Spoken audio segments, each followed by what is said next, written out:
Okay, then let's dive in.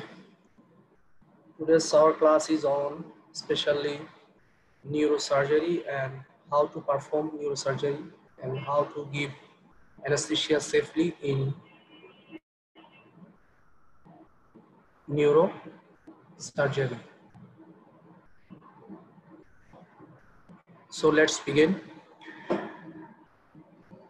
প্রথমেই আমরা যে কেসটা দিয়ে শুরু করব এটা হচ্ছে আমাদের একটা ইমার্জেন্সি কেস বা অ্যাকিউট কেস আমরা কমনলি ফেস করি সেটা হচ্ছে head injury A 24-year-old motorcyclist is brought into the emergency room. You attend the trauma call. There is a profuse bleeding from the nose and ears, and his breathing is noisy. His best response to painful stimulation is to open his eyes, moan, and flex his arm. What are the important points in the immediate management of this patient? So, in this sense, যদি আমরা কোনো emergency case দেখি, আমাদের কোনো scenario দেওয়া থাকে anaesthetic ম্যানেজমেন্টের জন্য হলেও অথবা আদার্স ম্যানেজমেন্টের জন্য, সেই ক্ষেত্রে আমরা যেটা করব, আমরা সরাসরি চলে যাব হচ্ছে মেজর ট্রমা পেশেন্টের সিনারিওতে। তো এখানেও তাই আমরা করেছি।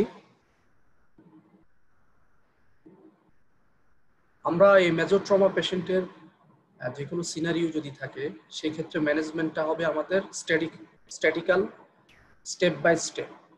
তার মানে প্রথমেই আমরা যে এয়ারওয়ে ব্রিদিং সার্কুলেশন এই ম্যানারে আমরা যাব। প্রথমে আমাদের কি দেখতে হবে, তার এয়ারওয়েটা প্যাটেন্ট আছে কিনা। যদি প্যাটেন্ট না থাকে আমরা এটাকে প্যাটেন্ট করব এবং প্রোটেকশন করব এয়ারওয়েটা। এবং যেহেতু এটা road traffic accident, motorcycle accident, আমরা ফার্স্টলি যেটা করব immobilisation of the cervical spine. কারণ আমরা যদি সার্ভাইকাল স্পাইনকে ইমোবিলাইজ না করি সেই ক্ষেত্রে আমাদের ইন্টিউবেশন করার সময় অথবা ব্রিদিং এর সময় আমাদের ট্রমা হয়ে যেতে পারে। এরপরে আমরা যেটা দেখছি যে সিনারিওতে যে তার একটা ব্লিডিং নোজ আছে এবং তার নয়েজি ব্রিদিং আছে, সেই ক্ষেত্রে আমরা তাকে গ্লাসগো কমা স্কোর করব এবং গ্লাসগো কমা স্কোর অনুযায়ী আমরা ডিসিশন নিব কি পেশেন্টটাকে কি আমরা ইন্টিউবেশন করব না আদার্স আমরা ফেস মাস্ক ভেন্টিলেশনের মাধ্যমে কন্টিনিউ করব। এবং অবশ্যই আমরা যখনই আমরা ব্রিদিং করব বা ইন্টিউবেশন করব আমাদের ম্যানুয়াল ইনলাইন স্টেবিলাইজেশনটা মেনটেন করতে হবে। এরপরে হচ্ছে যে এয়ারওয়ের পরে যেটা আমরা করি সেটা হচ্ছে যে ব্রিদিং। আমরা অক্সিজেনেশন আমরা দিব, আমরা হাই ফ্লো অক্সিজেন দিব এবং ইমোবিলাইজ করে জলশ্বাস দিয়ে প্রয়োজনে আমরা গুডল এয়ারওয়ে দিয়ে এয়ারওয়েটাকে প্যাটার্ন করব।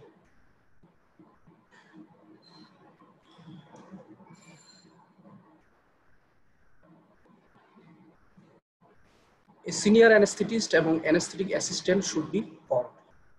তার মানে কি, আমার এখানে যেহেতু তার একটা রোড ট্রাফিক অ্যাক্সিডেন্ট আছে, দেখা যাবে তার হেডে ইনজুরি থাকবে, তার মাউথে ইনজুরি থাকবে, ইভেন তার সার্ভাইকাল স্পাইনও ইনজুরি থাকতে পারে। ফলে দেখা যাবে কি এই ধরনের পেশেন্টের ইন্টিউবেশন করা এবং র্যাপিড সিকোয়েন্স টেকনিকে দেখা যায় যে আমাদের এক্সপার্ট হ্যান্ড লাগে। তাছাড়া এই ইনলাইন স্টেবিলাইজেশন করে ইন্টিউবেশন করাটা খুবই ডিফিকাল্ট, কারণ আমরা নর্মালি এই কন্ডিশনে আমরা ইন্টিউবেশন করতে অভ্যস্ত না। এর পরবর্তীতে আমরা কি দেখব, পেশেন্টের চেস্টে দেখব যে চেস্টে কোনো হিমোথোরাক্স বা নিউমোথোরাক্স আছে কিনা। সেটা যদি থাকে অবশ্যই আমাদের পজিটিভ প্রেশার ভেন্টিলেশন দেওয়ার আগেই সেটাকে ডিকম্পেনসেশন বা ডিকম্প্রেশন করে নিতে হবে। এর পরবর্তীতে আমরা সিতে হচ্ছে সার্কুলেশনের জন্য আমরা পালসটা ফিল করব এবং ক্যাপিলারি রিফিল টাইমটা দেখবো যে পেশেন্ট শকে আছে কিনা। যদি সেক্ষেত্রে আমরা আইভি চ্যানেল ওপেন করব এবং ব্লাডের জন্য আমরা রিকোজিশন দিব। এবং এছাড়া আমরা আরো কি করবো, তার পাশাপাশি ফুল blood count, coagulation, blood glucose এবং বায়োকেমিস্ট্রি ক্রস ম্যাচ করে রাখবো। এবং লাস্টলি আমরা যেটা করব সেটা হচ্ছে যে আমাদের নিউরোলজিক্যাল ফাংশন, যেটা আমাদের এখানে প্রয়োজন নিউরোসার্জারির ক্ষেত্রে, আমরা নিউরোলজিক্যাল ফাংশনটাকে আমরা গ্লাসগো কমা স্কোর দিয়ে আমরা দেখব। তবে গ্লাসগো কমা স্কোরে আমরা IA 2, ভার্বাল 2 এবং মোটর হচ্ছে 4, এই 8 স্কোরটা হচ্ছে আউট অফ 15। এই স্কোরটা হচ্ছে সিভিয়ার। এর নিচে যদি চলে যায় পেশেন্ট হয়ে যাবে ক্রিটিক্যাল, এবং পেশেন্ট ম্যানেজ করাটা আমাদের জন্য ডিফিকাল্ট হয়ে যাবে এবং পেশেন্ট খারাপ হয়ে যেতে পারে। তাহলে এখন আমরা যদি পরবর্তী যদি আমরা স্পাইনের এবং নিউরোসার্জারি অনুযায়ী যদি আমরা হিসাবে আসি, তাহলে আমার স্পেশালি যেটা করতে হবে সেটা হচ্ছে 30 ডিগ্রি আমাকে রেজ করতে হবে বেডের হেডটা, যাতে আমার কি হয়, আমার আইসিপিটা কন্ট্রোলে থাকে। তবে এই ক্ষেত্রে থোরাসিক স্পাইনে যদি ইনজুরি থাকে সেক্ষেত্রে কেয়ারফুল থাকতে হবে। এর পরবর্তীতে আমাদের যেটা হচ্ছে যে আমরা যেটা বলছি এতক্ষণ যে এক্সপোজ করবো এসিবি ডি যদি আমরা চিন্তা করি, বা এবিসিডি ই, সেক্ষেত্রে ই হচ্ছে এক্সপোজার। তাহলে আমরা এক্সপোজার করে দেখতে হবে যে আদার্স কোনো কোথাও কোনো ইনজুরি আছে কিনা বা ব্লিডিং আছে কিনা, সেটা আমাদের ভালোভাবে আইডেন্টিফাই করতে হবে। এরপর যদি আমরা পসিবল টাইম পাই, তাহলে আমরা নেক্সট অফ কিন, পেশেন্টের যদি ঘনিষ্ঠ কোনো আত্মীয় থাকে অথবা জিপি অথবা হসপিটাল বা যারা নিয়ে এসেছে তাদের কাছ থেকে যদি আমরা পরিচিত যদি থাকে পেশেন্ট, তাহলে তার কাছ থেকে আমরা মেডিকেল, সার্জিক্যাল এবং অ্যানাস্থেটিক হিস্ট্রি কালেক্ট করব, এবং কোনো নোন অ্যালার্জি বা মেডিকেশন যদি পেয়ে থাকে কারেন্ট, সেটার হিস্ট্রি নেব। কিভাবে আমরা এই সিভিয়ারিটিটা আমরা আইডেন্টিফাই করতে পারি বা ক্যাটাগরাইজ করতে পারি? আমরা সবচেয়ে কমন এবং ইজিয়েস্ট হচ্ছে আমাদের গ্লাসগো কমা স্কোর। গ্লাসগো কমা স্কোরে আমরা হচ্ছে তিনটা জিনিস দেখি, একটা হচ্ছে মোটর, ভার্বাল, আর হচ্ছে আই রেসপন্স। মোটর টেস্টের স্কোরটা সবচেয়ে বেশি 1 থেকে 6, তারপরে ভার্বাল, তারপরে হচ্ছে আমার আই। তো মোটর 1 থেকে 6 এর ভিতরে কি আছে? 1 মানে হচ্ছে যে আলটিমেটলি তার কোনো মোটর রেসপন্স নেই, সবচেয়ে খারাপ। 2 হচ্ছে আমাদের এক্সটেনশন টু পেইন, 3 হচ্ছে আমাদের অ্যাবনর্মাল ফ্র্যাকশন টু পেইন, 4 হচ্ছে উজ্জ্বল, 5 হচ্ছে লোকালাইজ টু পেইন, এন্ড 6 হচ্ছে represent a patient with obeying command. তার মানে কি 6 মানে হচ্ছে পুরোপুরি সে কমান্ড ফলো করতে পারছে। আর ভার্বাল কমান্ডে হচ্ছে যে 1 মানে হচ্ছে যে নো ভার্বাল রেসপন্স, 2 মানে হচ্ছে জাস্ট ইনকম্প্রেহেন্সিবল সাউন্ড প্রডিউস করতে পারবে, 3 মানে হচ্ছে যে ইনঅ্যাপ্রোপ্রিয়েট ওয়ার্ড, শুধু ওয়ার্ডটা অ্যাপ্রোপ্রিয়েট থাকবে না, আর যদি ওয়ার্ড কমপ্লিট করতে পারে বাট পেশেন্ট কনফিউজ থাকে তাহলে সেটা হচ্ছে 4, এবং 5 হচ্ছে রিপ্রেজেন্ট করে হচ্ছে ওরিয়েন্টেড পেশেন্ট, কমপ্লিটলি ওরিয়েন্টেড। তবে এখানে বলে রাখা ভালো যে মোটর টেস্টের ক্ষেত্রে আমরা যেটা বলেছি যে 2 হচ্ছে আসলে অ্যাবনর্মাল এক্সটেনশন আর 3 হচ্ছে অ্যাবনর্মাল ফ্র্যাকশন। এই দুটা আমাদের নিউরোসার্জারিতে খুবই গুরুত্বপূর্ণ। এরপরে আমরা যেটা দেখবো সেটা হচ্ছে আই রেসপন্স। সেখানে 1 হচ্ছে কোনো আই ওপেনিং থাকবে না, 2 হচ্ছে আই ওপেনিং টু পেইন, 3 হচ্ছে আই ওপেনিং টু ভয়েস, 4 হচ্ছে স্পন্টানিয়াস আই ওপেনিং। তো এই জিসিএস এ আমরা যেটা দেখি 13 থেকে 15 মধ্যে যদি থাকে তাহলে অনারেবল, তাহলে এটাকে বলা হয় মাইল্ড ইনজুরি। 9 থেকে যদি 9 থেকে 12 এর মধ্যে থাকে সেটাকে মডারেট, এবং 8 অর বিলো কে বলা হয় সিভিয়ার। আর লোয়েস্ট স্কোর হচ্ছে আমার 3 হচ্ছে যে আসলে তার কোনো ধরনের রেসপন্সই নেই। এরপরে প্রশ্ন, কি কি ফিচারের কারণে ট্রমাটিক ব্রেন ইনজুরির কারণে আমরা পেশেন্টকে কনসিডার করব ইন্টিউবেশন এবং ভেন্টিলেশন? তার ভিতরে আমরা একটু আগে বলে ফেলেছি, যদি কোনো কারণে প্রোটেক্টিভ এয়ারওয়ে রিফ্লেক্স লস থাকে, বিশেষ করে হচ্ছে জিসিএস যদি 8 অর লেস থাকে, তাহলে সেই ক্ষেত্রে আমাকে ইন্টিউবেশন করতে হবে। আর এছাড়া যদি জিসিএস 11-12 আছে কিন্তু যদি দেখা যায় যে আস্তে আস্তে ডিটোরিয়েট করে, আমি স্পেশালি যদি পার্টিকুলারলি যদি মোটর স্কোরটা যদি 2 পয়েন্ট এবং অথবা তার বেশি যদি আস্তে আস্তে ডাউন হতে থাকে, তাহলে সেটাও আমরা খারাপ ধরে নিতে হবে। এবং কোনো পেশেন্টকে আমরা যদি পালস অক্সিমিটার বা ক্যাপনোগ্রাফিতে যদি আমরা হাইপোক্সিক বা হাইপার কার্বিক দেখি, সেক্ষেত্রেও আমাকে টিউশন করতে হবে। আর যে পেশেন্ট হাইপার ভেন্টিলেটিং, বিশেষ করে যদি তার আশেপাশে আর্টেরিয়াল কার্বন ডাইঅক্সাইড যদি লেস দেন 4 kPa চলে আসে, সেটাও আমার এই পেশেন্টের আউটকামের জন্য খারাপ। আর এর সাথে পাশাপাশি যদি ম্যান্ডিবুলার ফ্র্যাকচার থাকে, ওরাল এবং ফেরিঞ্জিয়াল ব্লিডিং থাকে সেক্ষেত্রে, এবং সিজার বা কনভালশন যদি থাকে, তাকেও আমাদের ইন্টিউবেশন করতে হবে। যদি আমরা ভেন্টিলেশন করি, আমাদের টার্গেটটা থাকবে হচ্ছে যে আমরা PO2টা অবশ্যই মোর দেন 13 kPa আমরা রাখবো। তার মানে 80 মিলিমিটার মার্কারির উপরে আমাদের রাখতে হবে। আর PaCO2টা 4.5 থেকে 5 kPa, তার মানে হচ্ছে যে আমার এটা 35 থেকে 45 এর ভিতরে রাখতে পারলে ভালো, অথবা 30 থেকে 40 এর মধ্যে। এরপর মোস্ট কমনলি যে একটা আসে যে সেকেন্ডারি ব্রেন ইনজুরি। ওকে, আমরা রোড ট্রাফিক অ্যাক্সিডেন্টে পেশেন্টের যেটা হলো সেটা হচ্ছে primary brain injury, but primary brain ইনজুরিতে আমাদের কোনো হাত নেই। তার মানে কি প্রাইমারি ব্রেন ইনজুরিটা আমরা চাইলেও কিছুই করতে পারবো না, কিন্তু আমরা যেটা পারবো সেটা হচ্ছে যে আমাদের এই সেকেন্ডারি ব্রেন ইনজুরিটাকে আমরা প্রিভেন্ট করতে পারবো। তাহলে আমাদের মূল টার্গেটটা থাকবে হচ্ছে যে এই সেকেন্ডারি ব্রেন ইনজুরিটাকে আমাদের প্রিভেনশন করা। তার মানে আমাদের কাছে যখন আসবে বা আইসিইউতে যখন যাবে, নিউরো আইসিইউতে, মূল টার্গেটটা হচ্ছে যে এট এনি কস্ট আমরা সেকেন্ডারি ব্রেন ইনজুরিটাকে প্রিভেন্ট করব। তো কি কি কারণে আমাদের পার্টিকুলারলি কি কি কজ থাকে সেকেন্ডারি ব্রেন ইনজুরির, সেই কজগুলির ভিতরে হচ্ছে যে আমাদের হাইপোক্সিয়া, হাইপোটেনশন, হাইপারকেপনিয়া, ইন্ট্রাক্রেনিয়াল হাইপারটেনশন এবং সেরিব্রাল আর্টারি স্পাজম। এবং এই সবগুলি কজ বেসিক্যালি আইসিপির সাথে জড়িত, ইন্ট্রাক্রেনিয়াল প্রেশারের সাথে জড়িত, এবং ইন্ট্রাক্রেনিয়াল প্রেশার এগুলি বাড়ায়। ফলে দেখা যায় যে ইন্ট্রাক্রেনিয়াল প্রেশার যদি বাড়ে সেই ক্ষেত্রে কি হবে, ইস্কিমিয়া হবে, disruption of blood brain barrier হবে, এবং আদার বিশেষ করে হচ্ছে যে auto regulation of cerebral blood flow যেটা সেটা নষ্ট হয়ে যাবে, লস করবে। ফলে দেখা যাবে কি আলটিমেটলি সেরিব্রাল পারফিউশনটা লস করবে। তাতে কি হবে, আমার ব্রেইন ঠিকভাবে ব্লাড সাপ্লাই পাবে না। এটা যদি হয় তাহলে আস্তে আস্তে আরো ড্যামেজ হবে। এখন যদি আমরা প্যাথোফিজিওলজি আসি, প্যাথোফিজিওলজিটা আসলে কি? প্যাথোফিজিওলজিতে বলা হচ্ছে যে এটা আসলে বেসিক্যালি ফ্রি রেডিকেলের কারণেই সাধারণত এই সেল ডেথগুলি হয়ে থাকে বা সেকেন্ডারি ব্রেন ইনজুরিটা হয়। এবং এর ভিতরে যেটা দেখা যায় এটাকে বলা হয় এক্সাইটোটক্সিসিটি, ঠিক আছে, in the process which is excessive release of excited neurotransmitter. এর ভিতরে মেইনলি যেটা দায়ী সেটা হচ্ছে কালপ্রিট হচ্ছে গ্লুটামেট। এই গ্লুটামেটটা যদি কি কাজ করে, এটা একটা এক্সাইটেটরি নিউরোট্রান্সমিটার। ফলে দেখা যাবে কি এটা আমার ইন্ট্রাসেলুলার ক্যালসিয়ামটাকে রেজ করবে এবং আলটিমেটলি কিছু এনজাইমকে সে ইনফ্লুয়েন্স করবে, অ্যাক্টিভেট করবে, যেমন প্রোটিয়েজ, ফসফোলাইপেজ, এন্ডোনিউক্লিয়াস। এই এনজাইমগুলি কি করবে, আমার আলটিমেটলি ডিএনএ এবং সাইটোস্কেলেটনটাকে ড্যামেজ করবে। কারণ এইগুলো আপনারা জানেন যে এই এনজাইমগুলি হচ্ছে যে কি করে, বিভিন্ন লেয়ার ড্যামেজ করে দেয় বা প্রোটিন ড্যামেজ করে দেয়, প্রোটিয়েজ, ফসফোলাইপেজ এবং এন্ডোনিউক্লিয়াস। তাহলে আমরা কি কি মাধ্যমে এই প্রিভেনশন করতে পারি আমরা এই সেকেন্ডারি ব্রেন ইনজুরি?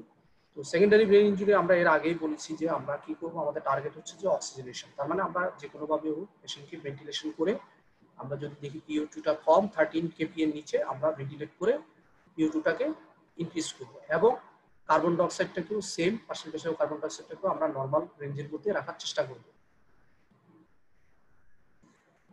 এবং এছাড়া আরো কি কি জিনিস আমরা মেজার নিব, তার ভিতরে সবচেয়ে কমন যেটা সেটা হচ্ছে যে আমরা সিস্টেমিক যে ব্লাড প্রেশারটা আছে সেই ব্লাড প্রেশারটাকে আমাকে একটা রেঞ্জের মধ্যে রাখতে হবে। বলা হয় যে মিন আর্টেরিয়াল ব্লাড প্রেশারটা যদি আমি 80 থেকে 90 এর মধ্যে রাখি তাহলে আমার সেরিব্রাল পারফিউশন প্রেশারটা মেইনটেইন হবে, এবং যেটা অ্যাটলিস্ট 60 মিলিমিটার অফ মার্কারি। এর নিচে যদি চলে যায় তাহলে আমার সেরিব্রাল পারফিউশন প্রেশারটা কমে যাবে এবং পেশেন্টের ব্রেইন ব্লাড সাপ্লাই পাবে না।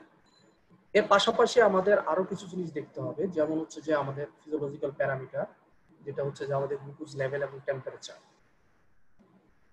এই পেশেন্টগুলি যখন ইমার্জেন্সি কন্ডিশনে আসে প্রায় সময় দেখা যায় তাদের ব্লাড গ্লুকোজ লেভেলটা অনেক হাই থাকে, এবং অনেকেরই দেখা যায় যে পাইরেক্সিয়াও থাকে।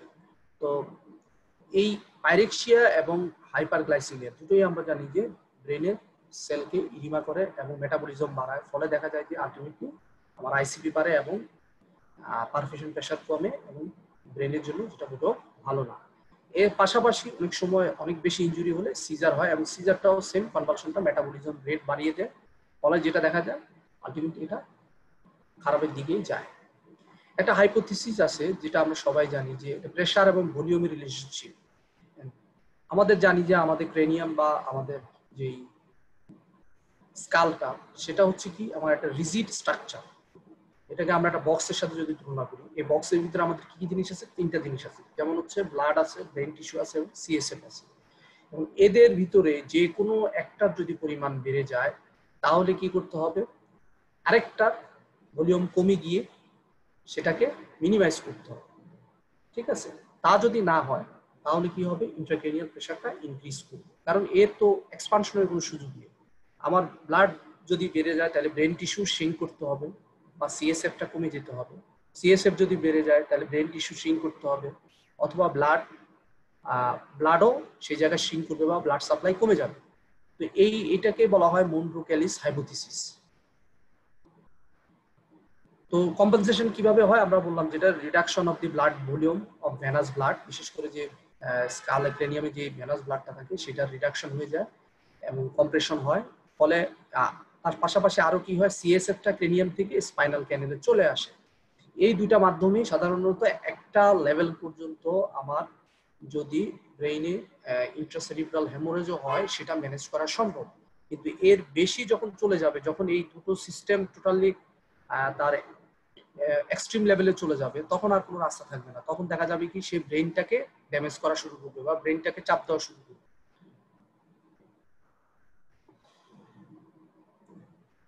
এবার আসি আমরা পেশেন্টের, এখন আমাদের দেখা গেল কি পেশেন্টের একটা ইন্ট্রাক্রেনিয়াল হেমোরেজ আছে, তার সার্জারি হবে এবং তার ইন্ট্রাক্রেনিয়াল প্রেশারটা দেখা গেল কি পোস্ট অপারেটিভলি সার্জারি হলো এবং ইন্টেন্সিভ কেয়ার ইউনিটে আনলো, ইন্ট্রাক্রেনিয়াল প্রেশারটা বাড়া শুরু করলো। আমরা এখন কিভাবে আমরা এই ইন্ট্রাক্রেনিয়াল প্রেশারটাকে আমরা কন্ট্রোল করব, অথবা দি সার্জনদের জন্য কোনো অপশন আছে কিনা? আমাদের জন্য যে অপশন সেটা হচ্ছে যে আমরা পারবো হচ্ছে যে আইসিপিটাকে কন্ট্রোল করতে, আর সার্জনরা যেটা করবেন সেটা হচ্ছে যে আমার এই ইন্ট্রাক্রেনিয়াল হেমোরেজটাকে বের করে দিয়ে এই জায়গাটাকে ম্যানেজ করতে পারবেন। তাহলে কিভাবে আমরা এই তিনটা ভলিউম, আমরা যেটা বলেছি যে ব্লাড ভলিউম, সিএসএফ আর হচ্ছে ব্রেইন, ব্লাড ভলিউমটা কিভাবে আমরা অপটিমাইজ করতে পারবো? আমরা এটা অপটিমাইজ করার জায়গা হচ্ছে যে আমাদের ভেনাস ড্রেনেজটাকে আমরা অপটিমাইজ করবো। তার মানে কি আমরা পেশেন্টটাকে যদি 30 ডিগ্রিতে রাখি এবং জগুলার ভেনাস ফ্লোটা যদি আমরা রেস্ট্রিকশন তো প্রিভেন্ট করতে পারি, তাহলে আমার ভেনাস ড্রেনেজটা ঠিকভাবে হলে আমার ব্লাড ভলিউমটা ডিক্রিজ করবে। এরপরে আমরা যেটা করতে পারি, মডারেট হাইপার ভেন্টিলেশন করতে পারি। মডারেট হাইপার ভেন্টিলেশনে যেটা হয়, আমাদের ভ্যাসোকনস্ট্রিকশন হয়, ফলে আলটিমেটলি সেরিব্রাল আর্টেরিয়াল ব্লাড ভলিউমটা কমে যায়। এরপরে হচ্ছে যে আমরা যদি সেরিব্রাল মেটাবলিক রেটটা আমরা যদি কমিয়ে দিতে পারি, যেমন হচ্ছে যে আমরা থায়োপেন্টাল, মিডাজোলাম বা প্রোপোফল এই জাতীয় ড্রাগগুলি আমরা যদি ইউজ করি, তাহলে এরা কি করে, লোকাল সেরিব্রাল ভ্যাসোডাইলেশন করে, ফলে না এটা রিডিউস করে, ভ্যাসোকনস্ট্রিকশন করে এবং রিডিউস করে, এটা মেটাবলিজমটা রিডিউস করে, ফলে দেখা যায় কি আলটিমেটলি আমার ভ্যাসোডাইলেশনটা প্রিভেন্ট হয় এবং আমার আইসিবিটা কমে যায় বা ব্লাড ভলিউমটা কমে যায়। আর এছাড়াও আমরা আরো কন্ট্রোভার্সিলি বলা হয়, যেটা কন্ট্রোভার্সি, যে কুলিং ঠান্ডা যদি করা হয় তাতেও মেটাবলিজম কমে, in sense of according to books, এটা আমরা বলতে পারি, বাট প্র্যাকটিক্যালি এটা সবসময় রিলায়েবল না।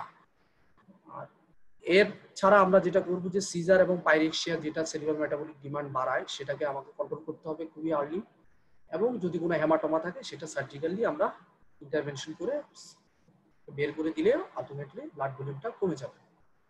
এবার আসি আমরা ব্রেন ভলিউমটা আমরা কিভাবে রিডিউস করতে পারি। ব্রেন ভলিউমটা রিডিউস করা যায় হচ্ছে ডায়াবেটিক্স এর মাধ্যমে। আমরা তার ভিতরে সবচেয়ে কমনলি যেটা ইউজ করি মেনিটল 0.5 গ্রাম পার কেজি আমরা ইউজ করব, এবং আমাদের টার্গেট থাকবে অবশ্যই প্লাজমা অসমোলারিটি যাতে 310 থেকে 320 এর মাঝখানে থাকে, এটা যাতে হায়ার না হয়, কারণ আমরা মেনিটলটা একটা হাইপারটনিক স্যালাইন। এছাড়া আমরা পাশাপাশি আমরা কি ব্যবহার করতে পারি, লুপ ডায়ারেটিক্স ইউজ করতে পারি। লুপ ডায়ারেটিক্স মেনিটলের পাশাপাশি আরো বেশি আইসিপি কমানোর ক্ষেত্রে ইম্পর্টেন্ট। নিউয়ার হাইপারটনিক স্যালাইন নিয়ে অনেক স্টাডি হয়েছে, যে এটা ইনক্রিজিং ইন্টারেস্ট, বিকজ এটা দেখা যাচ্ছে যে আপনার অনেক বেনিফিট আসে। আর অবশ্যই আমাদের অ্যাভয়েড করতে হবে যে কোনো ধরনের হাইপোটনিক সলিউশন যেটা সেরিব্রাল ইডিমা করে আমার ব্রেনের ভলিউম বাড়িয়ে দিতে পারে। আর সিএসএফটা রিডিউস করার জায়গা হচ্ছে যে আমাদের যদি আমরা ড্রেন করে দিই, ড্রেন আমরা দুভাবে করতে পারি, একটা হচ্ছে ভেন্টিকুলার ড্রেন দিতে পারি অথবা লাম্বার ড্রেন দিতে পারি। এবার আসি আমরা আমাদের ক্রেনিওটমিতে। আমাদের বিভিন্ন ধরনের ক্রেনিওটমির জন্য, বিশেষ করে টিউমারের জন্য আমাদের ক্রেনিওটমি হয়ে থাকে নিউরোসার্জারিতে। তো এদের অ্যানাস্থেসিয়াতে আমাদের বেশ কিছু স্পেশাল কনসিডারেশন আছে। তাহলে আমরা কি কি জিনিস স্পেশাল কনসিডারেশনে আমরা নিব? প্রথমেই যেটা হতো, প্রত্যেকটা কোশ্চেনের ক্ষেত্রে যেটা হচ্ছে আমাদের স্ট্রাকচারাল অ্যাপ্রোচে যেতে হবে, এবং শুধু নিউরোসার্জিক্যাল হিস্ট্রি ছাড়াও আমরা বাকি যে আদার্স হিস্ট্রিগুলি সেগুলো আমরা দেখব। নিউরোলজিক্যাল হিস্ট্রির ক্ষেত্রে আমরা কি কি জিনিস দেখব, যে পেশেন্টের কোনো ক্লাউডিং অফ কনসাসনেস, তার মানে কি পেশেন্ট ডিসওরিয়েন্টেড আছে কিনা, অথবা কোনো মোটর ডেফিসিট আছে কিনা, অথবা কোনো sign of symptom of intracranial pressure. আমরা জানি যে ইন্ট্রাক্রেনিয়াল প্রেশার যদি বেড়ে যায় সেক্ষেত্রে অনেক কিছুই হয়, হেডেক, নশিয়া, ভমিটিং সামনে আসবে। এছাড়া এর পাশাপাশি আমরা যেটা করতে হবে, আমাদের বেসলাইন কিছু নিউরোলজিক্যাল আমাদের ইভ্যালুয়েশন অবশ্যই লাগবে। আমরা যদি আগেই যদি প্রি অপারেটিভলি নিউরোলজিক্যাল ইভ্যালুয়েশনটা না করি, তাহলে পোস্ট অপারেটিভ নিউরোলজিক্যাল স্ট্যাটাসের সাথে আমরা ডিফারেন্স করতে পারবো না। এই জন্য সব সময় সব পেশেন্টকে অপারেশনের আগে নিউরোসার্জারিতে নিউরোলজিক্যাল স্ট্যাটাসটা দেখতে হয়, দেখে ওটার সাথে আমার বুঝতে হয় যে সার্জারির কারণে তার নিউরোলজিক্যাল স্ট্যাটাসটা আরো ডিটেরিয়েট করলো কিনা বা আরো খারাপের দিকে গেল কিনা। এরপরে হচ্ছে যে সাধারণত এই পেশেন্টগুলি আমাদের অপারেশনে আসার আগেই অনেকদিন ধরেই তারা ডেক্সামিথেসন বা অসমোটিক ডায়াবেটিক্স জাতীয় ড্রাগ পেয়ে থাকে, কারণ এগুলি সেরিব্রাল ইডিমাকে রিডিউস করে। আমরা এর আগে পড়ে আসছি যে ব্রেনে যদি একটা বাড়ে তাহলে বাকিগুলো কমানো লাগে। ফলে তার ফলে যেটা দেখা যায় যে ডেক্সামিথেসোনিয়াম বা ডায়াবেটিক্সের জন্য আমাদের হাইপারগ্লাইসেমিয়া, হাইপোভোলিমিয়া, ইলেকট্রোলাইট ইমব্যালেন্সের দিকে আমাদের কেয়ারফুল থাকতে হবে। তার মানে এটা স্ট্যাটাসটা আমাদের দেখে নিতে হবে। আর অ্যান্টিকনভালসেন্ট যদি কোনো ড্রাগ পেয়ে থাকে সেই ড্রাগের সাথেও আমাদের দেখতে হবে যে কোন ড্রাগ আছে, এবং এই ড্রাগের সাথে সাধারণত যেটা হয় যে আমাদের ভিকুরিনিয়ামের সাথে দেখা যায় যে আমাদের ভিকুরিনিয়ামের সাথে আমাদের এই ড্রাগের এনজাইম ইন্ডাকশনের রোল আছে। ফলে আমরা যদি কোনো অ্যান্টিকনভালসেন্ট ইউজ করা হয় সেক্ষেত্রে আমরা অন্য ড্রাগ ইউজ করতে হবে। তাহলে what are the investigation?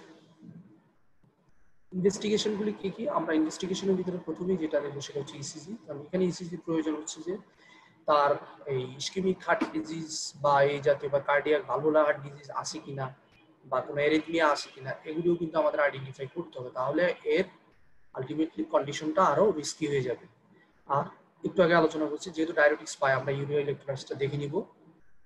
R anticonvulsant যদি পায়, অবশ্যই লং টাইম যদি কেউ অ্যান্টিকনভালসেন্ট পায় তাহলে লিভার ফাংশনটাকে দেখে নিতে হবে। কারণ হচ্ছে যে লিভার ফাংশন টেস্টের কারণে দেখা যায় যে মাঝে মধ্যে ডিএরএস হয়ে যেতে পারে এই অ্যান্টিকনভালসেন্টের কারণে। আর এর পাশাপাশি আমরা ফুল ব্লাড কাউন্ট এবং কোয়াগুলেশন স্ট্যাটাস দেখব। কারণ হচ্ছে যে আমরা সামান্যতম এই কোয়াগুলেশন যদি ডিফেক্ট থাকে তাহলে এই সার্জিক্যাল হিমোস্টেসিস করার সময় অনেক বেশি ব্লিডিং হবে বা হেমাটোমা ফর্মেশন হওয়ার সুযোগ আছে। তাই অবশ্যই আমরা অপারেশনের আগে একটা রিসেন্ট সিটি বা এমআরআই করে দেখব পেশেন্টের কন্ডিশনটা কি, ব্রেনের কন্ডিশনটা কি। প্রিমেডিকেশন কি? প্রিমেডিকেশন অবশ্যই প্রিমেডিকেশন আমরা রিস্ক এবং বেনিফিট এই দুটো দেখে আমরা প্রিমেডিকেশনটা চয়েস করতে হবে। কারণ এই পেশেন্টগুলি প্রায় সময় দেখা যায় যে রেসপিরেটরি ডিপ্রেশনের চান্স থাকে, কারণ তাদের যেহেতু আইসিপি ইনক্রিজ থাকে ব্রেনে, তাদের কার্বন ডাইঅক্সাইড রিটেনশনের চান্সটা অনেক বেশি বা আইসিপি বাড়ার চান্সটা বেশি। সেই কারণে আমরা অ্যাসেস করে আমরা রিস্ক বেনিফিট রেশিও দেখে আমরা প্রিমেডিকেশন করবো। আর প্রিমেডিকেশনের জন্য আমাদের সবচেয়ে কমন ড্রাগ হচ্ছে যে আমাদের বেনজোডায়াজেপিন অ্যাংজাইটির জন্য, ডেক্সামিথেসন সেরিব্রাল এডিমার জন্য আমরা আগেই দিয়ে নিব অপারেশনের আগে। অ্যান্টিকনভালসেন্ট যদি অলরেডি স্টার্টেড, যদি সিজারের জন্য যদি অলরেডি না দেওয়া হয় আমরা অ্যান্টিকনভালসেন্ট দিয়ে দিব। অপারেশনের সময় আপনারা প্রায় দেখবেন যে এরা থায়োমেন্টান বা ফেনোবারবিটন বা ইপটোইন বা এই জাতীয় ড্রাগগুলি তারা দিয়ে থাকে অপারেশনের আগেই দেওয়ার কথা, কিন্তু ওনারা দেখা যায় যে অপারেশনের মাঝখানে দেয়। সো এখন আমাদের পরবর্তীতে হচ্ছে যে আমরা ইন্ডাকশনের ক্ষেত্রে আমরা কি করব? আমরা কি ইন্টারভেনাস ইন্ডাকশনে যাব, না আমাদের ট্রেডিশনাল ইন্টারভেনাস ইন্ডাকশন কি পেশেন্টের জন্য পারফেক্ট কিনা সেটা হচ্ছে দেখার বিষয়। আর একটা হচ্ছে অথবা আমরা ইনহেলেশন ইন্ডাকশন যাব। তো ইন্ডাকশনের সময় এই ধরনের পেশেন্টের ক্ষেত্রে যেটা হয় সেটা হচ্ছে যে তাদের হাইপোটেনশন হওয়ার রিস্কটা অনেক বেশি।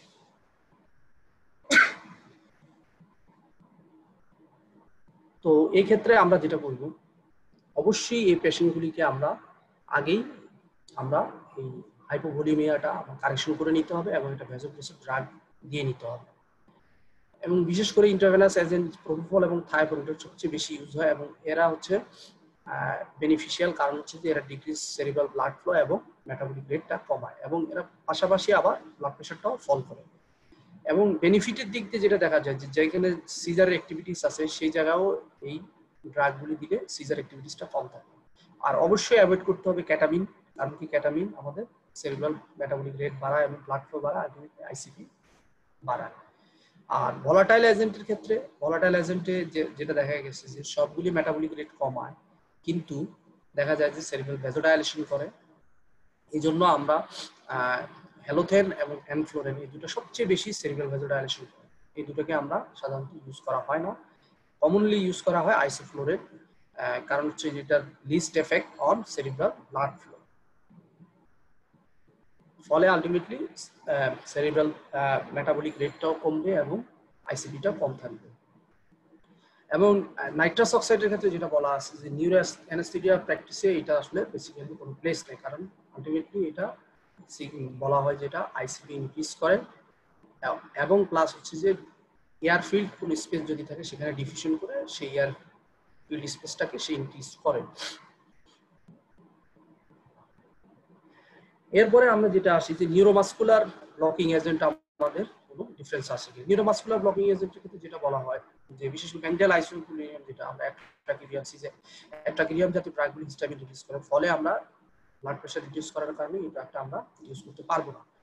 এবং মাসেল রিল্যাক্সেন্ট বিশেষ করে হচ্ছে যে অ্যানোফাইলিক্সিস যেগুলি করে সেগুলিও আমরা সাধারণত চয়েস করব। তো চয়েস হচ্ছে কি আমাদের সাক্সামিথেনিয়ামের ক্ষেত্রে যেটা বলা আছে, সাক্সামিথেনিয়ামটাও ইন্ট্রাক্রেনিয়াল প্রেশার বাড়ায়, তবে ইমার্জেন্সি কন্ডিশনে আমরা আরএসআই করা লাগে, সেই ক্ষেত্রে আমরা যদি ডিপ করে নিই তাহলে এই সাক্সামিথেনিয়ামের সাইড এফেক্টটাকে প্রিভেন্ট করা সম্ভব। এবং দেখা গেছে যে প্র্যাকটিক্যালি ক্লিনিক্যালি সাক্সামিথেনিয়াম সেইভাবে আইসিবি বাড়ায় না। আর মাসেল রিল্যাক্সেন্টের ভিতরে আমাদের চয়েস হচ্ছে যে রোপিউরেনিয়াম, আমরা যদি যেহেতু ইনটিউবেশন যদি লাগে র্যাপিডলি ইন্টিগ্রেশন করতে পারবো, এছাড়া পাশাপাশি আমরা ভিকুরিনিয়ামও দিতে পারি। আমরা কিভাবে মেনটেন করব? মেনটেনের প্রথম কয়েকটা গোল আছে। মেনটেনের গোল হচ্ছে যে প্রথমেই হচ্ছে যেটা আমার ইন্ডাকশনটা স্মুথ হতে হবে। এই স্মুথ ইন্ডাকশনের জন্য যেটা করতে হবে, আমাকে সর্বাবস্থায় তার কাফিংটা প্রিভেন্ট করতে হবে। হাইপোক্সিয়া, হাইপারকার্বিয়া এবং রেজড ইন্টারক্রেনিয়াল প্রেশার যেগুলি আছে এগুলি সবগুলি তার কজ হিসেবে হচ্ছে যে কাফিং বা ইন্টিউশন ডিফারেন্স, এগুলি আমার প্রিভেন্ট করতে হবে।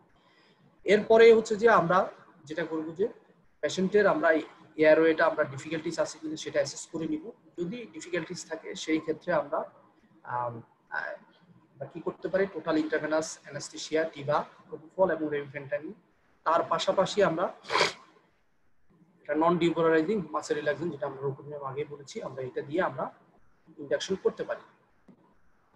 রেমিফেন্টানিলটা চয়েস করার কারণ কি, আমরা তো ইউজুয়ালি ফেন্টানিল ইউজ করি। রেমিফেন্টানিলটার কারণ হচ্ছে যে এটা আসলে খুবই র্যাপিডলি অ্যাক্টিং এবং খুব শর্ট লাইফ, দ্রুত কাজ করে এবং তার লাইফটাও খুব শর্ট। ফলে দেখা যায় যেখানে ইনটিউবেশন, হেডে যে পিনটা লাগানো হয়, প্লাস হচ্ছে যে মুভমেন্ট অপারেশন শুরু করার আগে, এর কারণে দেখা যায় কি আমার ব্লাড প্রেশার, মিন আর্টারি প্রেশার বাড়ে, আইসিবি বাড়ে। এটা অনেকটাই রেমিফেন্টানিল দিয়ে প্রিভেন্ট করা যায়। যদি কোনো কারণে আমরা দেখি যে তার ব্লাড প্রেশারটা ফল করে যাচ্ছে, সেই ক্ষেত্রে আমরা রেমিফেন্টানিলটা বন্ধ করে দিলেই আবার নর্মাল অবস্থায় চলে আসবে। এবং এই যে এই কথাটা বলা আছে, প্রোপোফল এবং রেমিফেন্টানিল দুটেই হচ্ছে যে খুবই শর্ট অ্যাক্টিং, ফলে দেখা যায় যে আমরা রিভার্সের সময় খুব র্যাপিডলি ওয়েকআপ হয় এবং নিউরোলজিক্যাল স্ট্যাটাসটা পোস্ট অপারেটিভলি আমরা ইজিলি আইডেন্টিফাই করতে পারি। কিন্তু আমরা যদি এটা আইসোফ্লোরিন দিয়েও যদি আমরা মেনটেন করি, সেক্ষেত্রে এই রেজাল্টটা পাওয়া যায় না। যদিও আমরা এই মেথডে আমরা না গিয়ে সাধারণত আমরা পাশাপাশি আইসোফ্লোরিনও আমরা দেই। তো অনেক ধরনের আছে, কোথাও আছে যে ফুললি টিবা, কোথাও আছে হচ্ছে যে আমার টিবার সাথে লো তেল আর লো ভলিউম 0.75% বা 0.6% আপনি আইসোফ্লোরিন যদি দেন সেটাও অ্যাড করতে পারেন। এভাবে দিয়েও কম্বাইন্ডলি দেওয়া হয়। এবং বলা আছে যদি আমরা প্রোপোফল আমরা ইউজ না করি, সেক্ষেত্রে আমরা সাথে আমরা ইন্ডাকশনের সময় আমরা লিডোকেন দিয়ে নিতে পারি বা স্মোলল আমরা আগেই দিয়ে নিতে পারি। ফলে যেটা দেখা যাবে যে আমার এই ইন্টিউবেশন রিফ্লেক্সের কারণে যে প্রবলেমগুলি হয় সেগুলি হবে না। এর পরবর্তীতে আমাদের যেটা সেটা হচ্ছে যে নিউরোমাসকুলার ব্লকারটা অবশ্যই আমরা ইনফিউশনে দিতে হবে। কারণ হচ্ছে আমরা নিউরোমাসকুলার ব্লকারের অ্যাকশন চলে যাবে, আবার দিব আমরা, এতে দেখা যাবে যে ব্রিফ পিরিয়ড অফ টাইম 5 মিনিটসের মধ্যে আমার আইসিপিটা বেড়ে যাবে এবং পেশেন্টের সার্জারি করার সময় সমস্যা হবে এবং পেশেন্টের আউটকামটা খারাপ হবে। তাহলে নিউরোসার্জিক্যাল এই পেশেন্টগুলি মনিটরিং আমরা কি করব ডিউরিং অপারেশন? অবশ্যই আমাদের নর্মাল যে মনিটরিং, সেই মনিটরিংগুলির পাশাপাশি আমাদের অবশ্যই ক্যাপনোগ্রাফি, ইন্সপায়ার্ড অক্সিজেন কনসেন্ট্রেশন, ভলাটাইল, এগুলি থাকবে। তার সাথে আমরা পেরিফেরাল নার্ভ স্টিমুলেটরটা আমরা রাখতে পারি মাসেল রিল্যাক্সেন্টের অ্যাকশনটা দেখার জন্য। তার পাশাপাশি অবশ্যই আমাদের টেম্পারেচার এবং ইউরিন আউটপুটটা মনিটরিং করতে হবে এবং invasive arterial blood pressure monitoring আমরা কমনলি আমরা করে থাকি যে কোনো নিউরো, বিশেষ করে ক্রেনিটোমির ক্ষেত্রে। এর মাধ্যমে আমরা ইজিলি ব্লাড প্রেশারটাকে ম্যানেজ করতে পারি। আর যেই সব পেশেন্টে বিশেষ করে পোস্টেরিয়র ফোসা টিউমার যাদের থাকে বা এয়ার এম্বোলিজমের যেই রিস্ক থাকে যেই অপারেশন নিতে, সেখানে আমরা সেন্ট্রাল ভেনাস প্রেশার মনিটরিং করতে পারি, প্লাস একটা ক্যাথেটার দিয়ে রাখলে আমরা এয়ারটাকে রিমুভ করতে পারবো। এছাড়া পাশাপাশি নিউরোর জন্য এক্সট্রা আমরা যেটা করতে পারি, ইন্ট্রাক্যানাল প্রেসারটা মনিটরিং করতে পারি, সেন্সরি ইভোক পটেনশিয়াল এবং জগুলার বাল্ব অক্সিমেট্রি, এগুলি আমরা চেক করতে পারি। যদিও এগুলো আমাদের পুরোটাই দেখার খুব একটা সুযোগ নেই আমাদের। তো সেন্সরি ইভোক পটেনশিয়ালটা আর কিছুই না, যে আমরা এই সেন্সরি পাথরটার ইন্টিগ্রিটি ঠিক আছে কিনা অপারেশনের সময় আমরা এটা দিয়ে বুঝতে পারবো যে কোথাও কোনো জায়গায় আমার এক্সট্রা কোনো ড্যামেজ হচ্ছে কিনা আমার ব্রেনের এরিয়া। তো ব্রেন স্টিম অডিটরি ইভোক পটেনশিয়ালটা সাধারণত ইউজ করা হয় অডিটরি পাথওয়েতে, বিশেষ করে হচ্ছে যে অথবা পোস্টেরিয়র ফোসা ব্রেন স্টিম সার্জারি, এইসব জায়গায় ব্রেন স্টিম অডিটরি ইভোক পটেনশিয়ালটা দেখা হয়। আর ভিজুয়াল ইভোক পটেনশিয়ালটা আমাদের সাধারণত দেখা হয় যেটা অপটিক পাথওয়ের কাছাকাছি আছে, এরকম জায়গায় আমরা ভিজুয়াল ইভোক পটেনশিয়ালটা দেখি। যদিও এগুলি কোনোটাই আমাদের দেখার সুযোগ নাই, থিওরিটিক্যালি আমরা জেনে রাখলাম। এবার আসি মোস্ট কমন একটা জিনিস নিউরোসার্জারিতে, সেটা হচ্ছে যে পজিশন। তো নিউরোসার্জারিতে আমরা সব ধরনের পজিশনই আমরা দেখি অপারেশনের জন্য, ওনারা সব পজিশনই ইউজ করে। তো ফলে দেখা যায় যে এই পজিশনটা আমাদের জন্য খুবই ইম্পর্টেন্ট, কারণ বিশেষ করে বিভিন্ন পজিশন অনুযায়ী বডির বিভিন্ন এরিয়া থাকে, প্রেশার এরিয়া, সেই এরিয়াতে ড্যামেজ হতে পারে, সেটা আমার কেয়ারফুল থাকতে হবে। যেমন সুপাইন পজিশনে যেটা হয়, সুপাইন পজিশনটা বেসিক্যালি কমনলি ইউজ হয় কারণ হচ্ছে যে এখানে আমার ভেনাস ড্রেনেজটা ঠিক থাকে। এবং এর ভিতরে আরো বেটার সেটা হচ্ছে যে আমরা 10 ডিগ্রি রিভার্স টিন্ডেল বা 10 ডিগ্রি যদি আমি হেড আপ করে দিই, তাহলে দেখা গেছে যে সেরিব্রাল পারফিউশন প্রেশারটা আনচেঞ্জ থাকে এবং আমার ইন্ট্রাক্রেনিয়াল প্রেশারটা নর্মাল থাকে। এবং যেটা সাজেস্ট করা হচ্ছে যে ট্রাকিয়াল টিউবটা অবশ্যই টেপ দিয়ে লাগাতে হবে, এটাকে ধারের মধ্যে গিয়ে আমি কটন দিয়ে এটা আমি বেঁধে দিলে হবে না, এতে দেখা যেতে পারে যে আমার অবস্ট্রাকশন হতে পারে, ফলে হার্ট থেকে আমার ব্রেনে ব্লাড সাপ্লাই পৌঁছাবে না। এরপর আরেকটা কমন পজিশন আছে, সেটা হচ্ছে প্রন পজিশন, যেটা স্পাইনাল কর্ড এবং পোস্টেরিয়র ফোসা সার্জারিতে ইউজ করা হয়। স্পাইনাল কর্ডের যত সার্জারি এবং পোস্টেরিয়র ফোসা সার্জারিতেও এটা ইউজ করা হয়। তো এখানে আমরা যেটা দেখি সবচেয়ে বেশি ইম্পর্টেন্ট যেটা, যে এই পজিশনে নেওয়ার আগে অবশ্যই আমাদের কার্ডিওভাস্কুলার স্টেবিলিটি আমাদের দেখে নিতে হবে। কারণ কি, না দেখে নিলে এই পেশেন্টকে আমি সিপিআর দিতে পারবো না। এই পেশেন্টকে আমাকে আবার রিপোজিশন করে আবার সে একই জায়গায় করা নিউরোসার্জারির ক্ষেত্রে খুবই খুবই ডিফিকাল্ট। ঠিক আছে, এবং তার পাশাপাশি আমাদের যেটা দেখতে হবে যে আগেই ইন্টারভেনাস লাইন, মনিটরিং লাইন, সবগুলি আমার সিকিউর আছে।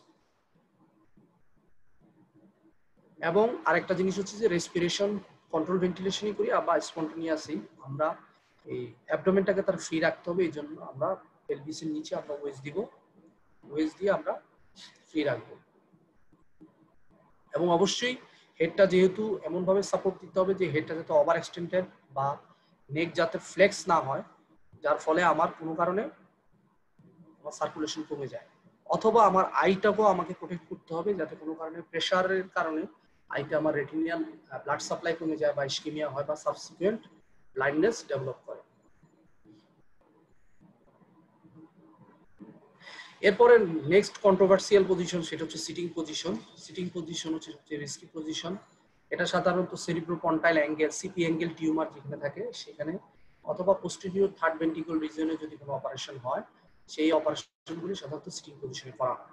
এই পজিশনের কিছু অ্যাডভান্টেজ আছে। অ্যাডভান্টেজ হচ্ছে কি, সার্জিক্যাল অ্যাক্সেসটা খুব ইজি এবং ফিল্ড এবং ভাস্কুলার এরিয়াটা কি হয়, সার্জিক্যাল ফিল্ডটা ইমপ্রুভ থাকে, ভাস্কুলার এরিয়া কম থাকে। যেহেতু আমার এগেইনস্ট দ্য গ্রেভিটি, সেই কারণে দেখা যায় কি আমার ব্লাড ফ্লোটা কম থাকে, ওনাতে কাজ করতে সুবিধা হয়। তবে ডিসঅ্যাডভান্টেজ আর সো মেনি, যেমন হচ্ছে যে এয়ার এম্বোলিজমের রিস্ক আছে, হেমোডাইনামিকলি ইনস্টেবল হওয়ার সুযোগ আছে, প্লাস হচ্ছে টেনশন নিউমোক্যাফালাস, ব্রেনে নিউমোক্যাফালাস হয়ে যেতে পারে, প্লাস এয়ার সার্কুলেশন এয়ার হয়ে বড় একটা এয়ার তৈরি হয়ে আলটিমেটলি একটা স্ট্রোকের মতো ফিচার তৈরি করতে পারে, প্লাস কোয়াড্রিপ্লেজিয়া হতে পারে। এখানে অবশ্যই এই সিটিং পজিশনের আগে কি দেখে নিতে হবে, পেশেন্টের কোনো ফোরামেন ওভালি আছে কিনা। প্যাটেন্ট যদি ফোরামেন ওভালি থাকে তাহলে এটা খুবই ডেট্রিমেন্টাল, কারণ তাহলে এয়ার এম্বোলিজম হয়ে এটা সেরিব্রাল এম্বোলিজম হয়ে রোগী মারা যাওয়ার সম্ভাবনা থাকতে পারে ওটির সময়। এই জন্য আমরা একটা প্রিকোডিয়াল ডপলার দিয়ে আমরা সবসময় মনিটরিং করব যে তার এয়ার এম্বোলিজম হচ্ছে কিনা। আর লাস্ট ওয়ান হচ্ছে ল্যাটারাল বা পার্ক বেঞ্চ পজিশন। এই পজিশনটাও নিউয়ার পজিশন, একটা সেফার পজিশন। এই পজিশনটা সাধারণত এখন ব্যবহার করা হচ্ছে স্পাইনাল কর্ড বা পোস্টেরিয়র ফোসা সার্জারিটা ল্যাটারালি করার চেষ্টা করতেছি, কিছু কিছু ক্ষেত্রে করা যায়। সেই ক্ষেত্রে দেখা গেছে কি এম্বোলিজমটা রিস্ক কম, এবং প্লাস হচ্ছে যে আমাদের যে প্রেসার সোর বা বিভিন্ন বডির বিভিন্ন জায়গায় প্রেসারের কারণে যে ইনজুরিটা হয় বা ট্র্যাকশনের কারণে সেটার রিস্কটা অনেক কম। এবং সার্ভাইকাল স্পাইনের উপরও কনসিডারেবল স্ট্রেসটা আপনার কম থাকে।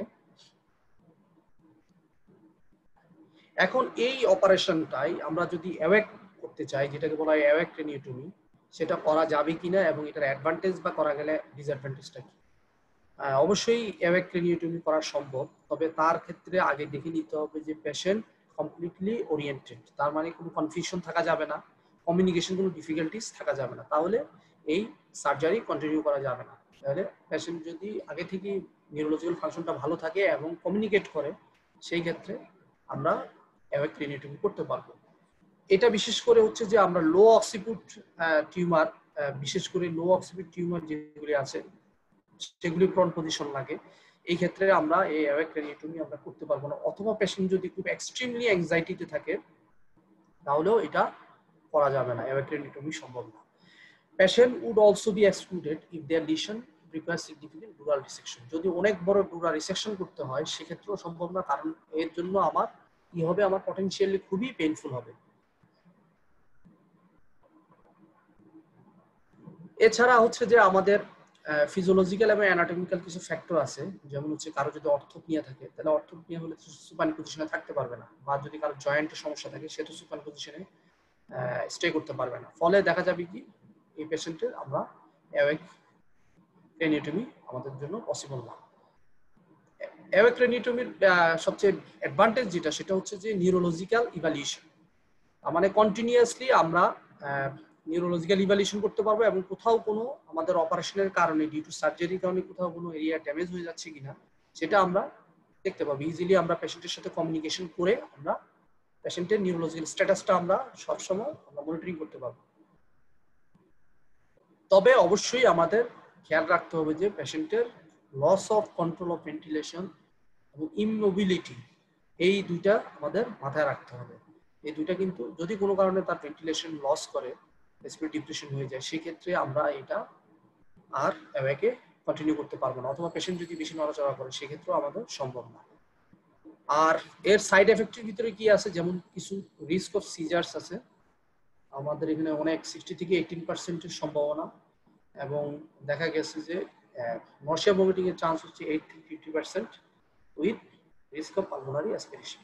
এটা আমাদের মাথায় রাখতে হবে। আর রেসপিরেটরি ডিপ্রেশন এবং এয়ারওয়ে অবস্ট্রাকশনও আমাদের এই অ্যাওয়েক ক্রেনিওটমির একটা পার্ট।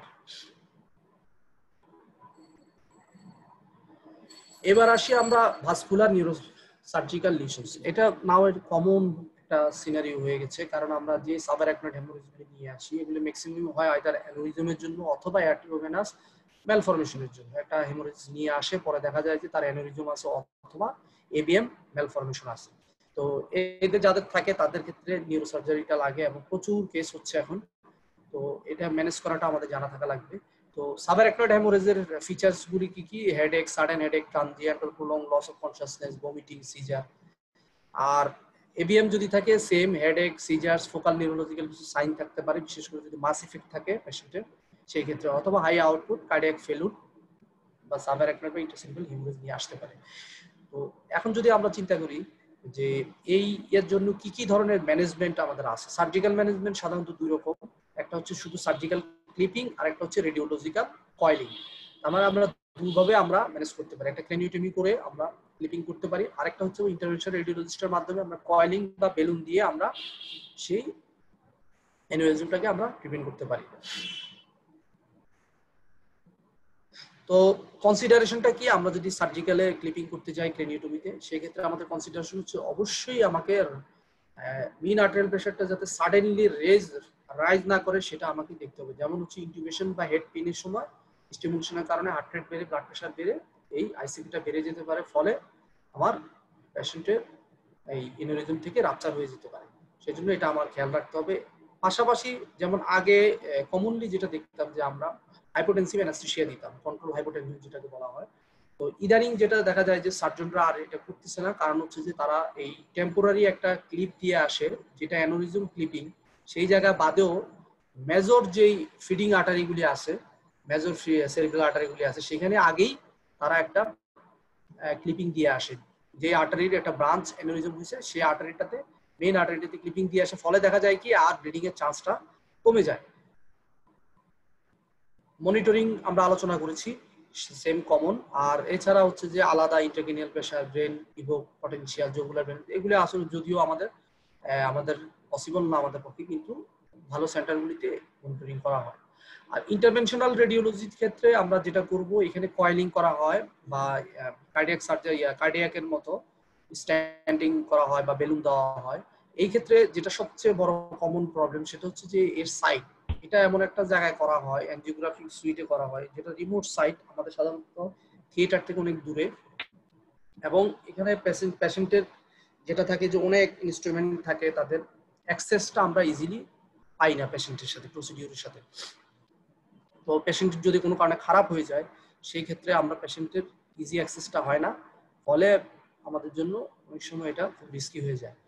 তার পাশাপাশি হচ্ছে যে এখানে হেপারিন ইউজ করা হয় অ্যান্টিকোয়াগুলেন্ট হিসেবে। এই হেপারিন এবং আমার প্রোটামিন দুটোই আমাকে রেডি রাখতে হবে এবং প্রয়োজন অনুযায়ী আমাকে ব্যবহার করতে হবে। এবং সব সময় মাথায় রাখতে হবে যে এই আমাদের কয়েলিং করার সময় আমাদের যে কোনো সময় এই অ্যানিউরিজম রাপচার হয়ে যেতে পারে, এবং ফলে আমাদের এই প্রিভেনশন করার মতো ব্যবস্থা থাকতে হবে। এছাড়া আইসিপি ম্যানেজ করার জন্য আমাদের যেটা করতে হবে, হাইপার ভেন্টিলেশন এবং ম্যানিটল আমরা দিয়ে নিব সার্জারির আগে। এবার আসি একটা মোস্ট কমন সার্জারি, যে পোস্টেরিয়র ফোসা টিউমার, যেটা আমরা একটু আগে আলোচনা করলাম যে সিটিং পজিশনে হয়। এর ক্ষেত্রে দেখা গেছে যে চিলড্রেনদের ক্ষেত্রেই 50 থেকে 70% হচ্ছে যে পোস্টেরিয়র ফোসা টিউমার, আর 15 থেকে 20% হচ্ছে শুধু অ্যাডাল্টের ক্ষেত্রে হয়ে থাকে। তো এই টিউমারটা হচ্ছে খুবই অ্যাগ্রেসিভ, এটার রেট গ্রোথ অনেক বেশি, ফলে দেখা যায় যে এই রোগগুলি আমাদের কাছে আমরা পোস্টেরিয়র ফোসা টিউমারটা মোটামুটি কমন একটা ব্রেন টিউমার সার্জারি। তো এখানে কি করা হয়, আসলে বেসিক্যালি ডিকম্প্রেস করা হয় পোস্টেরিয়র ফোসাতে, টিউমারটাকে ডিকম্প্রেশন করে দিয়ে আমরা ডিকম্প্রেসিভ ক্রেনিওটমি বলা হয় এটাকে। আর ফলে দেখা যায় যেটা কি এই পোস্টেরিয়র ফোসার কাছাকাছি হচ্ছে আমার ব্রেন স্টিম, ফলে আমার যদি পোস্টেরিয়র ফোসা টিউমারটা বড় হয় তাহলে এটা এক্সটেন্ড করে হচ্ছে আমার কোথায়, আমার এটা এক্সটেন্ড করে হচ্ছে যে আমার নিচের দিকে।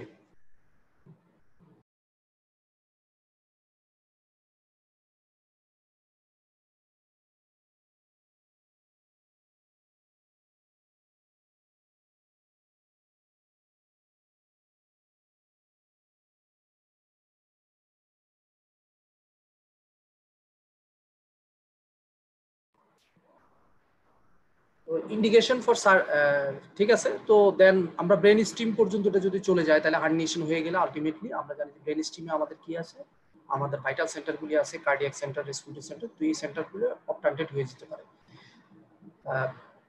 What specific complication are aware of during and following surgery in the posterior fossa? আমাদের এখানে হচ্ছে যে এই কোশ্চেনটা প্রায় সময় আমাদের পরীক্ষায় আসে এবং প্র্যাকটিক্যাল লাইফেও এটা খুবই ইম্পর্টেন্ট, যে পোস্টেরিয়র ফোসা টিউমারেই সবচেয়ে বেশি কমপ্লিকেশন হয়, এবং কমপ্লিকেশনগুলো আমরা একটু আগে আলোচনা করেছি, যে প্যানাসিয়ার এমবোলিজম, প্যারাডক্সিকা, নিউমোকেফালাস, হিমোডাইনামিক স্টেবিলিটি, ম্যাক্রোগ্লোসিয়া, এগুলি আমাদের একটা কমন কমপ্লিকেশন। তো এগুলি আমাদের জানা থাকা লাগবে এবং এই ইয়েগুলি ম্যানেজ করা লাগবে। এবং কাদের সবচেয়ে বেশি রিস্ক থাকে, আমরা বলেছি যে এটা যদি ইন্টারকার্ডিয়াক কানেকশন থাকে লেফট এবং রাইট সাইডের হার্টের মধ্যে, প্যারাডক্সিক্যাল ইয়ার এমবোলিজম হওয়ার রিস্ক থাকে, তো সেটা আমাদের মাথায় রাখতে হবে। এছাড়া হচ্ছে যে আমাদের কি কি আমাদের মেথড আমরা এই রিস্কগুলি কমানোর জন্য, তাহলে যেটা করতে হবে আমাদের হাইপোভলিউমিয়াটা অ্যাভয়েড করতে হবে, এবং আমরা একটা কম্প্রেশন স্টকিং দিব, বিশেষ করে হচ্ছে যে পায়ে, যাতে সেখান থেকেও অ্যাম্বোলিজম তৈরি না হয় সার্কুলেশন স্ট্রেসিসের কারণে। প্লাস হচ্ছে যে আমরা যদি আমরা পিপ দেই, পিপটার ক্ষেত্রেও আমরা একটু কেয়ারফুল থাকতে হবে, কারণ এটাও কিন্তু প্যারাডক্সিক্যাল এয়ার অ্যাম্বোলিজমের জন্য দায়ী। সো হাইপোটেনশনের মেইন কজ যেটা আমরা দেখলাম, যে কমপ্লিকেশনের ভিতরে কেন হাইপোটেনশন হয়, এই অপারেশনের ক্ষেত্রে দেখা যায় যে ভেনাস পুলিংটা অনেক বেশি, এবং পজিটিভ প্রেশার ভেন্টিলেশনের কারণেও দেখা যায় যে আমার প্রিলোডটা কমে যায়, এই কারণেও ইয়া কমে। প্লাস হচ্ছে যে পিপটাও আমরা জানি যে এটা ইম্পর্টেন্ট কজ। এছাড়া হচ্ছে যে সুপাইন থেকে আমরা যদি সিটিং পজিশনে নেই হঠাৎ করে, সুপাইন থেকে আমরা পেশেন্ট দিলাম অ্যানাস্থেসিয়া সুপাইন, তারপর যদি হঠাৎ করে আমরা সিটিং পজিশনে নিয়ে আসি, সেই কারণেও আমাদের সাডেন দেখা যায় এটা হাইপোটেনশন হয়। এই হাইপোটেনশনগুলি সাধারণত হচ্ছে যে আমরা ট্রিটমেন্ট হচ্ছে যে ফ্লুইড এবং ভ্যাসোপ্রেসর আমরা দিব, এবং আমাদের টার্গেট থাকতে হবে হচ্ছে যে আমরা কোনোভাবেই আমরা এখানে যেটা করতে হবে যে আমাদের হার্ট রেটটা বেশি বাড়ানো যাবে না, এবং এই কারণে আমরা এমন ভ্যাসোপ্রেসর চয়েস করব, বিশেষ করে হচ্ছে যে আমরা নরএড্রিনালিন, ফিনালেপ্রিন এই জাতীয় ভ্যাসোপ্রেসর, যাতে আমাদের হার্ট রেটটা ইনক্রিজ না করে। এবং আরো একটা জিনিস আমাদের মাথায় রাখতে হবে, সেটা হচ্ছে যে যখন সার্জারি হয়, সার্জারি যেহেতু ব্রেন স্টিমটা কাছাকাছি, সেহেতু দেখা যায় যেটা যে প্রায় সময় হার্ট রেটটা কমে যায় বা হার্ট রেট বেড়ে যায়। সেই ক্ষেত্রে আমাদের আমাদের টার্গেট রাখতে হবে যে আমাদের অ্যাট্রোপিন এবং বিটা ব্লকার যাতে দুটোই আমাদের কাছে থাকে। এবার আমরা কমন একটা কমপ্লিকেশন বলেছি ম্যাক্রোগ্লোসিয়া। ম্যাক্রোগ্লোসিয়ার কারণ হিসেবে যেটা দেখা যায় যে যদি নেকের ফ্ল্যাকশন থাকে এক্সট্রিম, সেই ক্ষেত্রে আমার এখানে ওরোফেরিঞ্জিয়াল ভলিউমটা যদি কমে যায়, সেটার কারণেও আমার ম্যাক্রোগ্লোসিয়াটা হয়। আর এক্সট্রিম ফ্ল্যাকশনের কারণে সাধারণত দেখা যায় কোয়াড্রিপ্লেজিয়া হয়। কোয়াড্রিপ্লেজিয়ার কারণ যেটা দেখা যাচ্ছে যে সেম যেটার মতোই, যেহেতু ভেনাস ড্রেনেজ কমে যাচ্ছে, ব্লাড সাপ্লাই কমে যাচ্ছে সার্ভাইকাল স্পাইনাল কর্ডে, ফলে দেখা যায় যে আলটিমেটলি আমার কোয়াড্রিপ্লেজিয়াও হতে পারে কমপ্লিকেশন। তবে খুব রেয়ারলি আমরা যদি ম্যানেজ করি ভালোভাবে, তাহলে এই জিনিসগুলি খেয়াল রাখি, তাহলে এটা হওয়ার সম্ভাবনা খুবই কম। আর হচ্ছে পোস্ট অপারেটিভলি অবশ্যই আমাদের রেডি থাকতে হবে যে যে কোনো ইমার্জেন্সি ক্রিয়েশনের ইমার্জেন্সি হতে পারে। প্লাস হচ্ছে যে আমাদের এখানে যেটা দেখা যায় যে পেশেন্টের কনসাসনেসটা ডিটেরিয়েট থাকে, অনেক সময় দেখা যায় যে ডিসওরিয়েন্টেড থাকে অপারেশনের পরে। সেই ক্ষেত্রে আমাদের সাসপেক্ট করতে হবে যে তার এই সিমটোমেটিক টেনশন, নিউমোক্যাফালাস বা সেরিব্রাল ইসকিমিয়া হয়েছে কিনা, প্যারাডক্সিক্যাল এয়ার অ্যাম্বুলেন্স বা ব্রেন স্টিম ইনজুরি দিয়ে, হেমাটোমা বা সেরিব্রাল ইডিমা হয়েছে কিনা, এগুলি আমাদের মাথায় রাখতে হবে। আর পোস্ট অপারেটিভ রেসপিরেটরি কম্প্রোমাইজের কারণ হচ্ছে যে ব্রেন স্টিমে রেসপিরেটরি সেন্টার থাকে, সেখানে যদি কোনো কারণে তারা ইনজুরি করে, অথবা যদি আমার ম্যাক্রোগ্লোসিয়ার কারণে এয়ারওয়ে অবস্ট্রাকশন হয়, অথবা লোয়ার ক্রেনিয়াল নার্ভ, যেহেতু এখানে ব্রেন স্টিমে অনেকগুলো ক্রেনিয়াল নার্ভ পাস করে, 9, 10 বা 12-এ যদি কোথাও ইনজুরি হয়, সেক্ষেত্রেও আমার রেসপিরেটরি কম্প্রোমাইজ হতে পারে। তো আমরা কিভাবে এই সাসপেক্টেড ভেনাস এয়ার এম্বোলিজম আমরা ডায়াগনোসিস করব? আমরা যদি এটা সিম্পল প্রিকর্ডিয়াল ডপলার, ট্রান্সইসোফিজিয়াল ইকোকার্ডিওগ্রাফি অথবা ট্রান্সথোরাসিক ইকোকার্ডিওগ্রাফি এবং একটা ইটিসিও2 যদি আমরা রাখি, তাহলেই আমরা ইজিলি ডায়াগনোসিস করতে পারবো। তবে এগুলি দিয়ে আমরা 100% শিওর হতে পারবো না। তবে আমরা তার পাশাপাশি দেখবো যে তার কোনো কার্ডিওভাস্কুলার ইনস্টেবিলিটি আছে কিনা। যদি কার্ডিওভাস্কুলার ইনস্টেবিলিটি থাকে, তাহলে সেক্ষেত্রে আমাদের বুঝতে হবে যে তার এয়ার এম্বোলিজমের চান্সটা অনেক বেশি। সেই ক্ষেত্রে আমরা ম্যানেজ করব কিভাবে? ম্যানেজমেন্টটা হচ্ছে যে আমাদের prevention of further air entrainment by flooding the wound with saline. Saline দিয়ে আমরা ফ্লাডিং করে দিব, এবং আমরা সাথে সাথে আমরা হেডটা যেহেতু সিটিং পজিশন ছিল, আমরা সুপাইন পজিশনে নিয়ে আসব, এবং জুগুলার ভেনটাকে আমরা কম্প্রেস করব, যাতে এই এম্বোলিজমগুলি হার্ট থেকে বা lower part of the body থেকে আমার ব্রেনে না যায়। আর যদি এতেও যদি ম্যানেজ না হয়, আমরা সেই ক্ষেত্রে আমরা রেসপিরেটরি কার্ডিওভাস্কুলার সাপোর্ট দিব, 100% অক্সিজেন দিব, ফ্লুইড রিসাসিটেশন করব, ভ্যাসোপ্রেসর দিব, আয়রন ড্রপ দিব। এতেও পসিবল না হলে আমরা সিপিআর এ চলে যাব। এবং সেন্ট্রাল ভেনাস ক্যাথেটার যদি আগে আমরা রেডি করে রাখি, তাহলে আমাদের বেনিফিট যেটা, সেটা হচ্ছে যে আমাদের এয়ারটাকে আমরা যদি আমরা প্রিকর্ডিয়াল ডপলার করে এয়ার পাই, আমরা সেটাকে রিমুভ করতে পারবো এবং পেশেন্টটাকে ম্যানেজ করতে পারবো। সো আমরা প্রায় 50%-এর কাছাকাছি আসছি। আমি 10 মিনিটের জন্য লিভ নিচ্ছি, আপনারা এখানেই থাকেন।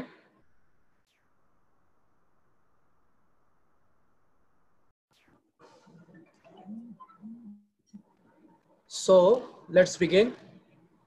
আমরা কোথায় জানিয়েছিলাম? তাহলে আমরা এই জায়গায় কি করব? আমরা পেশেন্টকে আমরা কার্ডিওভাস্কুলার সাপোর্ট দেওয়ার জন্য, আমরা রেসপিরেটরি কার্ডিওভাস্কুলার সাপোর্টের জন্য আমরা 100% অক্সিজেন, ফ্লুইড রিসাসিটেশন, ভ্যাসোপ্রেসর ও আইনোট্রপস আমরা ইউজ করব। তার পাশাপাশি যদি পেশেন্টের কন্ডিশন বেশি খারাপ হয়ে যায়, আমরা কার্ডিয়াক অ্যারেস্টের জন্য এসিএলএস, আমরা অ্যাডভান্স কার্ডিয়াক লাইফ সাপোর্টে আমরা চলে যাব। এরপরে আমরা একটা নতুন কেস সামারিতে যদি আমরা আসি, ম্যানেজমেন্ট অফ সাবঅ্যারাকনয়েড হেমোরেজ। তো আমরা এর আগেও দেখে আসছি যে সাবঅ্যারাকনয়েড হেমোরেজের সিনারিও নিয়ে। তো এই পেশেন্টটা হচ্ছে আমাদের একটু different. A 55-year-old woman present with a sudden onset of headache. She is drowsy and confused in the emergency departments. His CT revealed a subarachnoid hemorrhage likely to be from a left anterior cerebral artery aneurysm. You are asked to anesthetize the patient for angiographic coiling 3 days after this presentation. তার মানে আমরা যে coiling এর উপরে radiological করছি সেটার উপরই একটা ডিটেইলস একটা বড় কোশ্চেনের আনসারটা এখানে সেট করা আছে। তো এখানে মূল টার্গেটটা হচ্ছে কি আমাদের এই নরমাল নিউরো অ্যানেস্থেসিয়ার সাথে এখানে আমাদের ডিফারেন্স আছে। আমরা একটু আগে আলোচনা করেছি যে এটা একটা আলাদা একটা সুটে ইউজ করা হয় যেখানে অ্যানজিওগ্রাফি করা হয়। তো এই জায়গায় আসলে যে কোনো সময় ক্যাটাস্ট্রফি হতে পারে, অনেক রিস্কটা অনেক বেশি। তো এছাড়া আমাদের যে প্রি অপারেটিভ ভিজিটে আমাদের যে ম্যানেজমেন্ট, সেই ম্যানেজমেন্টগুলি হচ্ছে যে আমাদের পেশেন্টের সিস্টোলিক ব্লাড প্রেশারটাকে আমাকে নর্মাল রাখতে হবে এবং হাইপোভলিমিয়া যাতে না থাকে সেটাও খেয়াল রাখতে হবে। প্লাস হচ্ছে যে কোনো কার্ডিয়াক ইসকিমিয়া আছে কিনা সেটা আমরা আগে ডায়াগনোসিস করব। আর তার পাশাপাশি আমরা নিউডেপিনটা আমরা প্রোফাইলেক্সিস হিসেবে আমরা স্টার্ট করে দিব যাতে সেরিব্রাল ভ্যাসোস্পাজম না হয়। পাশাপাশি আমরা যেটা করব যে তার নিউরোলজিক্যাল অ্যাসেসমেন্ট করব। নিউরোলজিক্যাল অ্যাসেসমেন্ট করে আমরা হেমোরেজের গ্রেডটা আমরা বের করব, কারণ হেমোরেজের গ্রেডটা আমার বের করাটা ইম্পর্টেন্ট। তো এটা বিভিন্ন গ্রেডিং এর স্কোর আছে, সেই স্কোর দিয়ে গ্রেড করা হয় এবং গ্রেডের উপরে আলটিমেটলি এটাকে আমরা অ্যানিউরিজম এনজিওগ্রাফি করা যাবে কিনা, কয়েলিং করা যাবে কিনা, না ওপেন করতে হবে সেটা নির্ভর করবে। এবং তার পাশাপাশি আমরা আরো দেখে নিতে হবে যে তার কোনো অ্যাক্টিভ ভ্যাসোস্পাজম যাতে না থাকে। এর পাশাপাশি হচ্ছে যে আমরা দেখে নিব তার কোনো কনকারেন্ট মেডিকেল প্রবলেম আছে কিনা। তো ডিফারেন্স কি নরমাল একটা অ্যানাস্থেসিয়া থেকে আমাদের নিউরো অ্যানাস্থেসিয়া ডিফারেন্স, এই ধরনের কোনো কোশ্চেনও আমাদের আসতে পারে। আমরা ডিফারেন্সের ভিতরে যেটা দেখি যে আমরা এখানে সাডেন রেজ যদি করে তাহলে আমার যেহেতু ক্রেনিয়ামটা আমার এখানে ওপেন না, এখানে অ্যানজিওগ্রাফির মাধ্যমে করা হচ্ছে, সেহেতু যে কারণে আমার ইন্ট্রাক্রেনিয়াল প্রেশারটা বাড়তে পারে। আর ওপেন থাকলে ইন্ট্রাক্রেনিয়াল প্রেশারটা বাড়ে না। আর পাশাপাশি অবশ্যই একজন সিনিয়র অ্যানেস্থেটিস্ট ফ্যামিলিয়ার, যিনি এই সারাউন্ডিংস এর সাথে এরকম সিনিয়র অ্যানেস্থেটিস্ট বা সুপারভাইজ করার মতো সিনিয়র প্রয়োজন হবে। প্লাস হচ্ছে যে আমাদের ব্লাড প্রেশার যদি সুইং করে তাহলে আমার প্রসিডিউরটাকে আমাকে কন্টিনিউ করা যাবে না, বিশেষ করে যদি হাইপোটেনশন হয়ে যায় সেই ক্ষেত্রে আমাদের কেয়ারফুল থাকতে হবে। তো ইন্ডাকশন এবং মেইনটেনেন্সের ক্ষেত্রে মোটামুটি সব অল ওভার আগের মতোই, যে এই জিবিআই যতগুলি মনিটরিং আছে তার সাথে আমরা ইনভিসিভ মনিটরিংটা অ্যাড করতে পারি।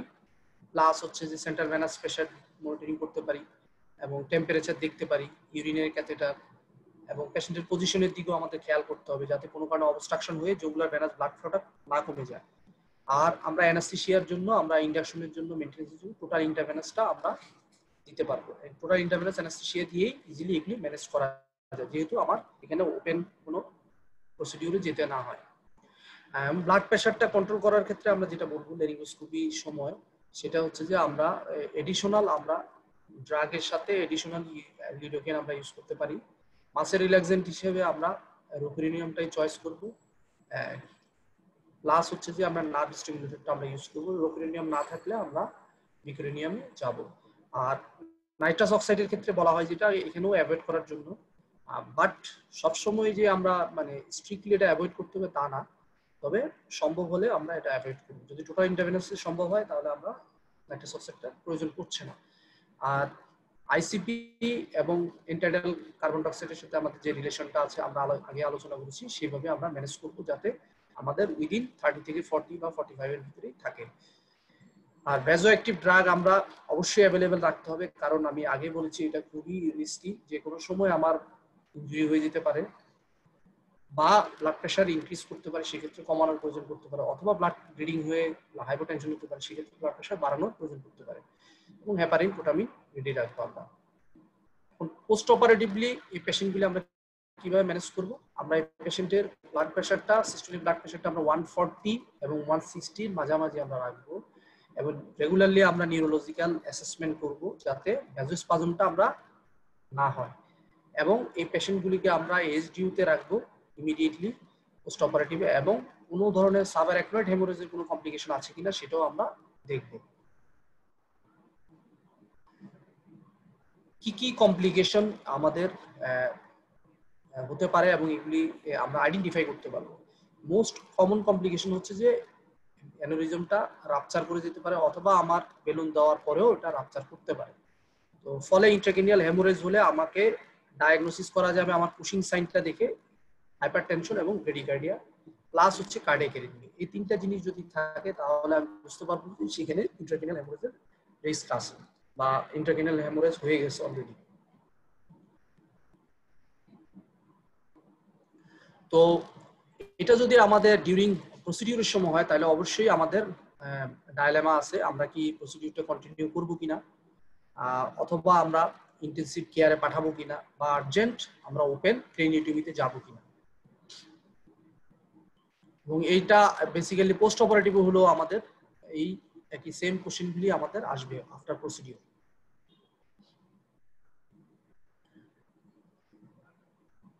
তাহলে কমন কমপ্লিকেশনগুলি কি কি এখানে বলা হচ্ছে যে রিব্লিডিং হতে পারে সাবঅ্যারাকনয়েড হেমোরেজে, সাধারণত 2 সপ্তাহের মধ্যেই হয়, আর 50% এর ক্ষেত্রে দেখা গেছে উইদিন 6 মান্থ। তার মানে আমরা 100% আমরা বলতে পারি না যে সিকিউর আছে। যদি সিকিউর থাকে তাহলে হয়তোবা আমার রিডিউস হয়ে যাবে। আর ইন্ট্রাক্রেনিয়াল প্রেসার যদি আমার রেস আমার আছে কিনা সেটাও আমাদের খেয়াল করতে হবে। সেখানে আমরা সারাউন্ডিং হেমাটোমার কারণেও আমার আইসিপি ইনক্রিজ করতে পারে, সেটাও আমার রেসড আইসিপি থেকে আমরা বুঝতে পারবো। প্লাস হচ্ছে যে আমাদের যে সিজার অ্যাক্টিভিটিসগুলি বা কনভালশন, সেই কনভালশনটা আমরা দেখতে পারবো যে যদি আমার আইসিপি ইনক্রিজ করে। আর হেমাটোমা যদি গ্রোয়িং থাকে সেক্ষেত্রে আমার অ্যান্টিকোয়াগুলেন্ট আমরা যদি যেটা ইউজ করি আমরা সেটার ক্ষেত্রে কেয়ারফুল থাকতে হবে যে আমার হেমাটোমা যদি হয় সেই হেমাটোমাটা অনেক বড় হয়ে আবার আগের জায়গায় পৌঁছে যাবে পেশেন্টের। তো মোস্ট কমন একটা ইয়া হচ্ছে যে আমাদের কি সেটা হচ্ছে যে আমাদের ভ্যাজোস্পাজম। এই ভ্যাজোস্পাজমটার কজটা কি? ভ্যাজোস্পাজমটার কজ হচ্ছে এই সাবআরাকনয়েড হেমোরেজের কারণে আমার ইন্ট্রাক্রেনিয়াল আর্টারিয়াল ভ্যাজোকনস্ট্রিকশন, এবং এটার মূল কারণ হিসেবে দেখা যায় যে এই সাবআরাকনয়েড ব্লাড পাইপ এর ইরিটেশনের কারণে সাধারণত দেখা যায় ভ্যাজোকনস্ট্রিকশন হয় এবং এই ভ্যাজোস্পাজমটা হয়ে থাকে। এবং এটা সাধারণত 3 দিন পরেও এই ব্লিডিং এর পরে হতে পারে। এবং যেটা সাধারণত হয় যে সাবআরাকনয়েড হেমোরেজ বা ইন্ট্রাসেরিব্রাল হেমোরেজের পরে কিন্তু সবাই কিন্তু এই ভয়টাতেই থাকে, এবং এটার জন্য কিন্তু আমরা নিমোটিপিনটা বেসিক্যালি অ্যাড করে থাকি। এবং আমরা ভ্যাজোস্পাজম হলে আমরা কিভাবে আইডেন্টিফাই করতে পারবো যে তার যদি কোনো ফোকাল নিউরোলজিক্যাল ডেফিসিট অথবা কোনো জেনারেলাইজড পিকচার থাকে, রিডিউস লেভেল অফ কনসাসনেস, সেই এগুলো দেখে আমরা বুঝতে পারবো। তাহলে আমরা এটা প্রিভেন্ট করতে পারবো কিভাবে? প্রিভেন্ট করতে পারবো হচ্ছে যে আমাদের হাইড্রেশন মেনটেন করে, কোনো হাইপোভলিমিয়া থাকলে সেটা কারেকশন করব, এবং নিমোডোপিন আমরা দিতে পারবো 4 আওয়ারলি, ওরালি এটা পসিবল, এবং ইনফিউশনও দেওয়া যায়, এবং 3 সপ্তাহ পর্যন্ত এটা আমরা কন্টিনিউ করতে পারি। আর এছাড়া হচ্ছে যে আমার নিউরোলজিক্যাল ডেফিসিট আছে কিনা সেটা আমরা রেগুলারলি চেক করে। এখানে সবচেয়ে বেশি ইম্পর্টেন্ট যেটা এই ভ্যাজোস্পাজমটাকে প্রিভেন্ট করার জন্য, এটাকে বলা হয় ট্রিপল এইচ থেরাপি। এই ট্রিপল এইচ থেরাপিতে 3টা এইচ আছে, স্পেশালি হচ্ছে হাইপারটেনশন, হিমোডায়ালেশন, হাইপারভোলিমিয়া। হাইপারটেনশনের ক্ষেত্রে বলা আছে যদি অ্যানিউরিজম সিকিউর থাকে সেই ক্ষেত্রে আমরা 160 থেকে 200 পর্যন্ত সিস্টোলিক ব্লাড প্রেসারে আমরা মেনটেন করবো পেশেন্টকে, আমরা কমানোর চেষ্টা করবো না। আর যদি অ্যানিউরিজম যদি রাপচার হয়ে যায় সেক্ষেত্রে সিস্টোলিক ব্লাড প্রেসারটা আমাকে 120 থেকে 150 মিলিমিটার মার্কারের মধ্যেই রাখতে হবে। আর হিমোডায়ালেশনের ক্ষেত্রে যেটা বলা আছে যে ফ্লুইড দিয়ে আমরা হেমাটোক্রিটটা আমরা 30% টার্গেট নিয়ে আসলে আলটিমেটলি ভ্যাজোস্পাজমের চান্সটা কম। আর হাইপারভোলিমিয়াতে বলা হয় যে সেন্ট্রাল ভেনাস প্রেসারটাকে 10 থেকে 12 মিলিমিটার মার্কারি, অথবা ক্যাপিলারি ওয়েজ প্রেসারটাকে 15 থেকে 18 মিলিমিটার মার্কারি, যেটা নরমালের থেকে অনেক বেশি। এইভাবে আমরা হাইপারভোলিমিক যদি রাখি সেই ক্ষেত্রেও দেখা যায় পেশেন্টের ব্লাড প্রেসারটাও ঠিক থাকে এবং ভ্যাজোস্পাজমের রিস্কটা কমে যায়। আর ড্রাগের ক্ষেত্রে তো আমরা বললামই, নিমোডিপিনটা আমরা ইউজ করে থাকি 1 থেকে 2 সপ্তাহ পর্যন্ত, 3 সপ্তাহ পর্যন্ত আমরা এটা ইউজ করতে পারি। তো আমাদের নেক্সট সামারিটাতে আসি, নেক্সট কোশ্চেনটাতে, সেটা হচ্ছে যে আমার খুবই কমন একটা কোশ্চেন, সেটা হচ্ছে যে স্পাইনাল কর্ড ইনজুরি যদি কোনো পেশেন্টের থাকে সেই ক্ষেত্রে অ্যাকিউটলি যদি আমার কাছে নিয়ে আসে সেই পেশেন্টের আমি কিভাবে ম্যানেজ করব। এবং পরের কোশ্চেনটা আছে হচ্ছে যদি ক্রনিক স্পাইনাল কর্ড ইনজুরি থাকে সেই ক্ষেত্রে পরবর্তীতে কারেকশনের জন্য যখন আসবে নিউরোসার্জারিতে, সেই ক্ষেত্রে আমি পেশেন্টের কিভাবে অ্যানেস্থেসিয়া দিব। তো এখানে ওই সেম কোশ্চেনটাই আমরা স্পাইনাল কর্ড ইনজুরি আছে সার্ভাইকাল স্পাইনে, সেই ক্ষেত্রে আমরা প্রথমেই যেটা করব, যে কোনো রোড ট্রাফিক অ্যাক্সিডেন্টের ক্ষেত্রে আমরা যেটা বলেছি যে আমরা আগে ট্রমাটা ইনজুরি ম্যানেজ করব, তারপরে হচ্ছে যে আমরা স্পাইনের ইনজুরিটা ম্যানেজ করব। ঠিক আছে, তাহলে হচ্ছে যে আমাদের সার্ভাইকাল ইয়ার জন্য আমরা কি কি জিনিস আমরা করব সার্ভাইকালের ইনজুরির কারণে, সেটা হচ্ছে যে আমরা অ্যাসেস করব থ্রেটেনিং, কোনো ভেন্টিলেশনের কোনো থ্রেটেনিং আছে কিনা, বিশেষ করে হচ্ছে নিউমোথোরাক্স আছে কিনা, এটা আমাদের আইডেন্টিফাই করে নিতে হবে। আর আমরা আগে বলছি সার্কুলেশন, নিউরোলজিক্যাল অ্যাসেসমেন্ট, ঠিক আগের মতোই সেম ওই একই জিনিসই আমরা অ্যাড করব এখানে। আর সার্ভাইকাল স্পাইনাল কর্ড ইনজুরির জন্য আমরা যেটা করতে হবে যে আমাকে ইমোবিলাইজেশন করতে হবে ম্যানুয়ালি, এরপরে আমরা ইনলাইন স্টেবিলাইজেশন করব, এটার দিকে আমাদের খেয়াল রাখতে হবে। এবং তার পাশাপাশি আমাদের খেয়াল রাখতে হবে স্টেবিলাইজেশন করতে গিয়ে যাতে আমাদের এয়ারওয়ে কম্প্রেশনটা না হয়ে যায়।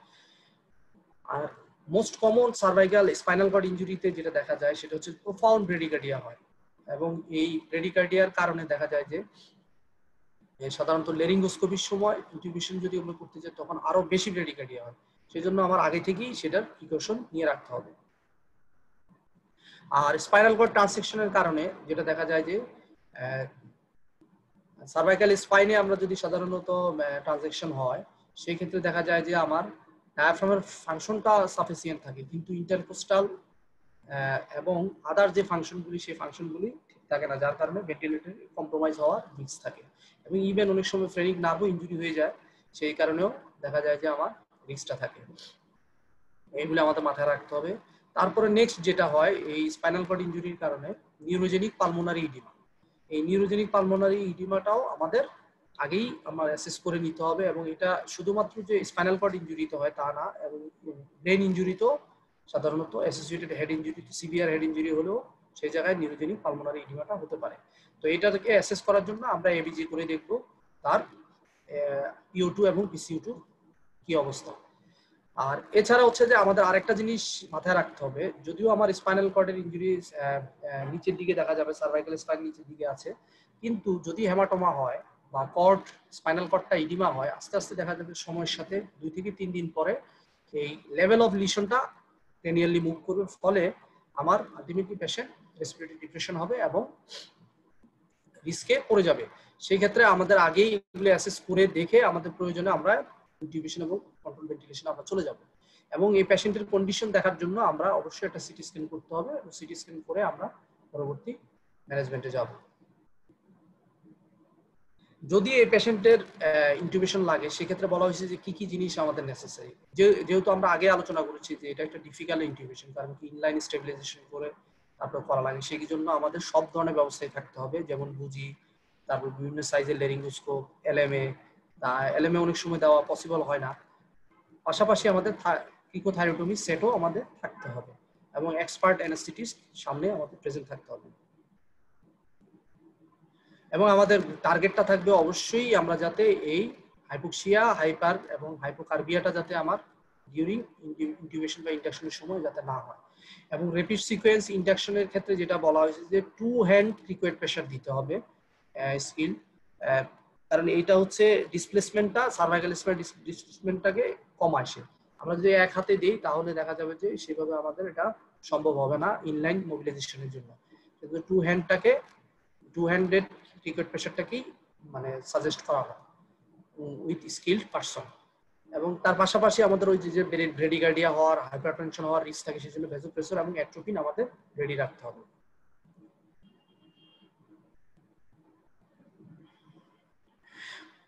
এরপরে আমরা যদি ক্রনিক কন্ডিশন চিন্তা করি, এই পেশেন্টের ক্রনিক কি হতে পারে, পরবর্তীতে যেটা হয় সাধারণত দেখা যায় যে গ্যাস্ট্রোইন্টেস্টিনাল স্ট্রেস আলসারেশন হয়, প্রেশার সোর হয়, এছাড়া ডিপ ভেন থ্রম্বোসিস বা পালমোনারি এম্বোলিজমের রিস্ক থাকে এই রোগগুলি। এবার আমরা যদি আসি একটা ইনকমপ্লিট ট্রানসাকশন যদি হয়, তাহলে সেই ক্ষেত্রে আমরা কিভাবে বুঝতে পারবো, যেমন যদি অ্যান্টেরিয়র কর্ডে যদি আমার ড্যামেজ হয়, সেই ক্ষেত্রে দেখা যায় শুধুমাত্র মোটর পাথওয়েটা লস হয়, কিন্তু প্রোপ্রিওসেপশন, টাচ, ভাইব্রেশন সেন্স এগুলি কিন্তু আমার, যেহেতু ডরসাল কলাম এগুলি থাকে, এই রিসেপ্টরগুলি ডরসাল কলাম প্রিজার্ভ থাকে, এই রিসেপ্টরগুলি অ্যাক্টিভ থাকে এবং আমরা প্রোপ্রিওসেশন, টাচ এবং ভাইব্রেশন সেন্সটা তার ইনটেক্ট থাকে। আর পোস্টেরিয়র কর্ডে হলে তার অপোজিট, তার দেখা যাবে যে মোটর ফাংশনটা প্রিজার্ভ, কিন্তু টাচ, ভাইব্রেশন, প্রোপ্রিওসেশন তার থাকবে না। আর সেন্ট্রাল কর্ড যদি লিশন থাকে সেক্ষেত্রে দেখা যাবে যে যেই জায়গায় লিশন আছে তার আপার লিম্বে থাকবে হচ্ছে মোটর লস সবচেয়ে বেশি, এবং ভেরিয়েবল সেন্সরি লস থাকবে, এবং ব্লাডারে দেখা যাবে ব্লাডার এবং বাউল কন্ট্রোলটা নরমাল থাকবে। আর বাউন্সিকার লিশন যেটা বলা হয় এটা হেমিসেকশন, এই ক্ষেত্রে সাধারণত পেনিট্রেটিং ইনজুরিতে হয়। এখানে দুই রকম হয়, দুই সাইডে দুই রকম। ইপসিলেটারালে হবে হচ্ছে আমার প্যারালাইসিস, প্রোপ্রিওসেপশনে যেমন টাচ, ভাইব্রেশন সেন্সের। কন্ট্রালেটারালে হবে পেইন, টেম্পারেচার, এই দুটো চলে যাবে, মোটর থাকবে তাদের। যেটা বলছিলাম যে যদি এই স্পাইনাল কর্ড ইনজুরিটাই অনেক দিন রেখে দিয়ে তারপরে পরবর্তীতে অপারেশনে আসে, যেমন you are asked to anesthetize the patient for debridement of an ischial tuberosity pressure sore 7 months after complete transection of the cord at C5 level. He gives a history of significant reflex. তো এই ধরনের patient 7 মাস হয়ে গেছে, আমরা এখানে কি কি জিনিস কেয়ারফুল থাকবো? যেটা সবাই জানেন যে স্পাইনাল কর্ড ইনজুরি হলে একটা হাইপারক্যালমিয়া রিস্ক থাকে সাকসামিথেনিয়ামের কারণে। তো এখানে হচ্ছে সবচেয়ে বেশি এই রিস্কটার কারণ হচ্ছে যে সিম্প্যাথেটিক ডিসরিফ্লেক্সিয়া বা হাইপার রিফ্লেক্সিয়া। তাহলে আমাদের এটা মাথায় রাখতে হবে। এই ডিসরিফ্লেক্সিয়া বা হাইপার রিফ্লেক্সিয়াটা আর কিছুই না, এটা হচ্ছে massive disorder autonomic response to stimuli below the level of lesion. তার মানে কি লিশনের নিচের লেভেলে এই হাইপার রিফ্লেক্সিয়া বা ডিসরিফ্লেক্সিয়াটা দেখা যাবে। অ্যাওয়েক পেশেন্টের ক্ষেত্রে আমরা কি কি দেখতে পারি? হেডেক থাকতে পারে, সোয়েটিং বা অনার সিম্পটম থাকতে পারে। আর মোস্ট ডেঞ্জারাস এফেক্ট হচ্ছে হাইপারটেনশন, অনেক সময় এটা অনেক সিভিয়ার থাকে এবং এটা ইন্ট্রাক্রেনিয়াল হেমোরেজ করতে পারে, এবং it is more common with high spinal lesion. মানে যার লিশন যত হাই হবে তার হাইপারটেনশনের রিস্কটা তত বাড়বে, এবং এই হাইপারটেনশনটা আপনি কোনো ড্রাগ দিয়ে কিন্তু ম্যানেজ করা যায় না, খুবই রিস্কি। আর কর্ডাল রুটে যদি থাকে স্টিমুলেশন, সেক্ষেত্রে দেখা যাবে যে ব্লাডার ডিস্টেনশন হওয়ার রিস্ক থাকতে পারে, এবং ব্লাডার ডিস্টেনশনের কারণে দেখা যাবে যে আমার হার্ট রেট, ব্লাড প্রেশার দুটোই ইনক্রিজ করবে। আর প্রোফাইলেকটিক এজেন্ট সাধারণত যাদের ক্লোনিডিন পেয়ে থাকে, এই রিফ্লেক্সগুলিকে প্রিভেন্ট করার জন্য তাদেরকে ওরালি ক্লোনিডিন দেওয়া হয়ে থাকে। এই ক্লোনিডিন যারা পেয়ে থাকে তাদের কার্ডিওভাস্কুলার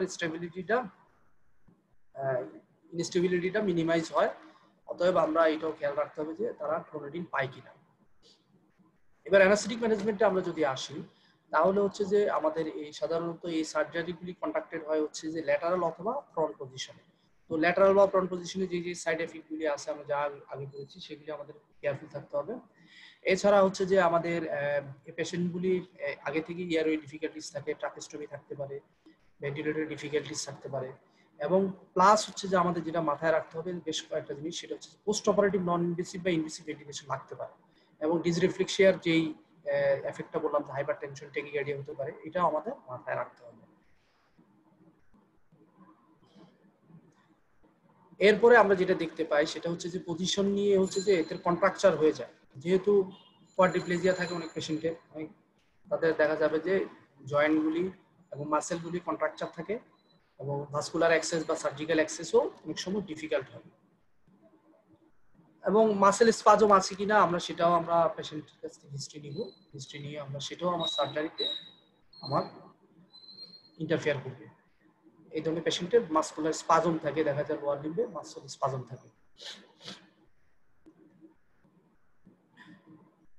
আর কারো যদি কমপ্লিট ট্রানজেকশন থাকে তাহলে হচ্ছে সাধারণত তার কোনো ধরনের সেন্সেশন বা মোটর পাওয়ার থাকে না তার ওই লেভেলের নিচে, সেটাও তাকে ক্লিয়ারিফাই করতে হবে। ফলে যেটা দেখা যায় যে লোয়ার পোর্শনের কাজের জন্য সাধারণত এনার্জেসিক প্রয়োজন পড়ে না। বিলো দ্য লেভেলে যদি কাজ করা হয় সেক্ষেত্রে এনার্জেসিকের রিকোয়ারমেন্ট নাই বললেই চলে। এবং যেটা আমরা আগেই বলেছি যে স্পাইনাল কর্ড ইনজুরিতে ডিলেড গ্যাস্ট্রিক এমটিং হয়, যে কারণে আমরা আগে থেকেই অ্যান্টাসিড বা প্রোকাইনেটিক ড্রাগ দিয়ে রাখি। এবং অ্যানাস্থেটিক প্ল্যানের ক্ষেত্রে আমরা যেটা কেয়ারফুলি করতে হবে যে যদি আমরা কোনো সেডেশন দিই উইথ বা উইদাউট অ্যানালজেসিয়া, সেটা হচ্ছে যে আমাদের পেশেন্টের সাথে আমাদের আলাপ করে নিতে হবে অথবা আমরা শুধুমাত্র সেন্ট্রাল নিউরোএক্সিয়াল ব্লকেটও দিতে পারি বা জেনারেল অ্যানেস্থেসিয়াতে দিতে পারি। এগুলি সবগুলিরই অ্যাডভান্টেজ ডিসঅ্যাডভান্টেজ আমরা ক্লিয়ারিফাই করে নিতে হবে। স্পেশালি যদি কোনো ধরনের সিমটম এবং সাইন না থাকে অটোনমিক ডিসরিফ্লেক্সিয়া সেক্ষেত্রে, এবং যদি কোনো সেন্সেশন না থাকে বিলো দ্য লিশন, সবচেয়ে বেটার হচ্ছে যে পেশেন্টটা আমরা অ্যাওয়েক কন্ডিশনে প্রসিডিউরটাকে কন্টিনিউ করা। কারণ কি পেশেন্টের কিন্তু পেইন নাই, ফলে আমরা অ্যাওয়েক কন্ডিশনেই পেশেন্টের অপারেশন করতে পারি। আর যাদের ডিসরিফ্লেক্সিয়া থাকবে তাদের ক্ষেত্রে আমরা কি করতে পারি, তাদের ক্ষেত্রে হচ্ছে যে আমরা কয়েকটা ইয়াতে যেতে পারি। বিশেষ করে হচ্ছে যে আমরা রিজনাল দিয়েও আমরা সাধারণত তার সাথে আমরা লাইট সিডেশন আমরা দিতে পারি, লাইট সিডেশন প্লাস রিজনাল দিয়েও ম্যানেজ করতে পারি। এছাড়া হচ্ছে যে আমাদের অবশ্যই এই পেশেন্টগুলির ক্ষেত্রে খেয়াল থাকতে হবে যে এগুলি পরবর্তীতে রেসপিরেটরি কম্প্রোমাইজ বা কমপ্লিকেশন হতে পারে, ফলে আমাকে এইচডিইউতে পোস্ট অপারেটিভ কেয়ারের জন্য পেশেন্ট রাখতে হবে। তো অ্যানেস্থেসাইজের ক্ষেত্রে এখানে আমরা আলোচনা করে ফেলছি যদিও এগুলি, তো এটা একটু বড় করে সাজানো যে আমাদের কি কি জিনিস আমরা ডিফিকাল্টিস ইন্ডাকশনের সময় ইউজুয়ালি আমরা লার্জ বোর আইভি চ্যানেল লাগতে পারে এবং এদের স্কিন অ্যাট্রোপাইড হয়ে যায়, পুয়ার ব্লাড ফ্লো থাকে, এটা একটা হচ্ছে হাইপোটেনশনের চান্স থাকে, সেই কারণে আমরা ক্রিস্টালয়েড বা ভলিউম দিয়ে নিতে হবে, রিলোড করে নিতে হবে। এরপরে হচ্ছে যে আমরা এই এক্সাজারেটেড যেহেতু হাইপোটেনশন আছে ইন্ডাকশনের সময় হাইপোটেনশন হয়ে যাওয়ার চান্স থাকে, সেক্ষেত্রে আমরা আলফা অ্যাগনিস্ট বা মেট্রোমিনল আমরা ইউজ করব। আর ব্রেডিকার্ডিয়া হতে পারে, তার জন্য আমরা অ্যাট্রোপিন নিয়ে নিব। এবং ডিফিকাল্ট ইন্টিউবেশনের জন্য আমরা অ্যাওয়েক ফাইবার অপটিক ইন্টিউবেশন করব, এবং আরএসআই যদি করতে হয় আমরা সেই ক্ষেত্রে সাক্সাবাদ দিয়ে আমরা রোপুরিনিয়াম এবং থাইপেন্টাল দিয়ে করব। তো সাধারণত কেন এই সাক্সামিথেনিয়ামের কারণে ডিসরিফ্লেক্সিয়া হয়, কারণ কি যেটা দেখা গেছে যে এক্সট্রা কিছু অ্যাসিটাইলকোলিন রিসেপ্টর তৈরি হয় আদার দ্যান মোটর ইনপ্লেট। তো আমি যখন সাক্সা দিব তখন দেখা যাবে যে ওই রিসেপ্টর গুলিও অ্যাক্টিভেটেড হবে, ফলে দেখা যায় হিউজ ডিপোলারাইজেশন হবে একটা মেসিভ, এবং হাইপারক্যালেমিয়া হবে। আলটিমেটলি হাইপারক্যালেমিয়ার কারণে অ্যারিথমিয়া হয়ে কার্ডিয়াক অ্যারেস্ট হয়ে যাবে। সেই জন্য সাধারণত বলা হয় যে সাক্সামিথেনিয়াম কখন থেকে 48 আওয়ার্স থেকে শুরু করে 9 মান্থস পর্যন্ত সাধারণত এই রিস্ক থাকে, ফলে আমরা এই সময়টার ভিতরে কেয়ারফুল থাকতে হবে। তার মানে এই জায়গায় আমরা সাক্সাটাকে অ্যাভয়েড করার চেষ্টা করব, যেহেতু এটা 7 মান্থ বলছে। কিন্তু 48 আওয়ার্সের আগে আমরা সাধারণত এই রিসেপ্টরগুলি এস্টাবলিশড হয় না, যার কারণে দেখা যায় যে এই রিস্কটা থাকে না। তবে একটা কথা আছে যে এটা আমরা যদি আমার ইমার্জেন্সি কন্ডিশনে লাগে, আমার রোপুরিনিয়ামও নাই, সেই ক্ষেত্রে অবশ্যই এই আমরা যেটা করতে পারি সাক্সা আমরা চয়েস করতে পারি বেনিফিট হার্ম রেশিও চিন্তা করে। তবে তার জন্য তার আগে আমার হাইপারক্যালেমিয়াটাকে কারেকশন করে নিতে হবে ক্যালসিয়াম, ইনসুলিন বা আদার মেথডে। আর বিশেষ করে হচ্ছে যে আমরা মেইনটেনেন্স কিভাবে করব, মেইনটেনেন্স হচ্ছে যে আমরা যদি আমরা জিএ ইউজ করি বা সেক্ষেত্রে আমরা সেভোফ্লোরিন আমরা ইউজ করতে পারি, ডেপথ অফ অ্যানাস্থেসিয়াটা অ্যাডিকুয়েটলি মেইনটেইন হয় সেভোফ্লোরিনে। পাশাপাশি হচ্ছে আমরা রেমিফেন্টানিলটা ইউজ করতে পারি, রেমিফেন্টানিলটা অ্যানালজেসিয়ার পাশাপাশি হচ্ছে মাসেল স্পাজম বা ডিসরিফ্লেক্সিয়াটাও প্রিভেন্ট করবে, কারণ কি হার্ট রেটটা কমাবে রেমিফেন্টানিল, ফলে ডিসরিফ্লেক্সিয়ার যে ইফেক্টগুলি সেই ইফেক্টগুলিও কমবে। আর ইন্টারমিডিয়েট পজিটিভ প্রেশারটা অবশ্যই আমার ইউজ করতে হবে তাদের ক্ষেত্রে যাদের হচ্ছে যে হাই কোঅর্ডিনেশন আছে, তাদের আমার হাইপোক্সিয়া বা হাইপারকেপনিয়া হওয়ার রিস্ক বেশি। তবে আগের মতোই ইন্টারমিডিয়েট পজিটিভ প্রেশার ভেন্টিলেশন দিলে আমার হাইপোটেনশন হতে পারে, সেটার ক্ষেত্রেও আমার কেয়ারফুল থাকতে হবে। আর অবশ্যই বডি টেম্পারেচার যেহেতু তাদের অল্টার থাকে, সেই জন্য পেশেন্টকে আমরা অ্যাক্টিভলি ওয়ার্ম করে নিব, এবং ফ্লুইডটাও আমি ওয়ার্ম ব্লাড ফ্লুইড যাই দিয়ে আমি এটা ওয়ার্ম করে নিব। আর যদি আমাকে ফ্লুইড দেওয়া লাগে সেক্ষেত্রে ফ্লুইডের পরিবর্তে আমরা ব্লাড যদি লস হয় তাহলে ব্লাডই দেওয়ার চেষ্টা করব। কারণ হচ্ছে যে এই পেশেন্টের সাধারণত কি হয়, আমার কার্ডিওভাস্কুলার কম্পেনসেটরি মেকানিজমটা নরমাল থাকে না, তাদের দেখা যায় এক্সাজারেটেড ফাংশন থাকে। সেই ক্ষেত্রে সামান্য হাইপোভলিমিয়া হলেই পেশেন্টের হাইপোটেনশন হয়ে কার্ডিয়াক অ্যারেস্ট হয়ে যেতে পারে, অথবা সামান্য স্টিমুলেশনে ট্যাকিকার্ডিয়া বা হাইপারটেনশন হয়ে যেতে পারে। এগুলি আমাদের মাথায় রাখতে হবে। এখন কোথাও যদি পেশেন্টের এরকম হাইপারটেনসিভ এপিসোড হয় তাহলে সেক্ষেত্রে আমরা রেপিড এবং শর্ট লাইফ গ্লিসারিন টাইনাইট্রেটটা আমরা ইউজ করব, এটাও ডিসরিফ্লেক্সিয়াটা প্রিভেন্ট করার জন্য কাজে আসে। আর এছাড়া হচ্ছে পজিশনের কারণে যা আছে সেই জায়গাগুলিকে সাইটগুলিকে আমরা ভালনারেবল জিনিস সেগুলিকে আমরা প্রোটেক্ট করব, এবং মনিটরিং করার জন্য অবশ্যই আমরা, যেহেতু এটা ডিসরিফ্লেক্সিয়া রোগী, হাইপারটেনশন, ট্যাকিকার্ডিয়া, হাইপোটেনশন হওয়ার রিস্ক অনেক বেশি, সবগুলি আমরা Intra arterial blood pressure monitoring করব।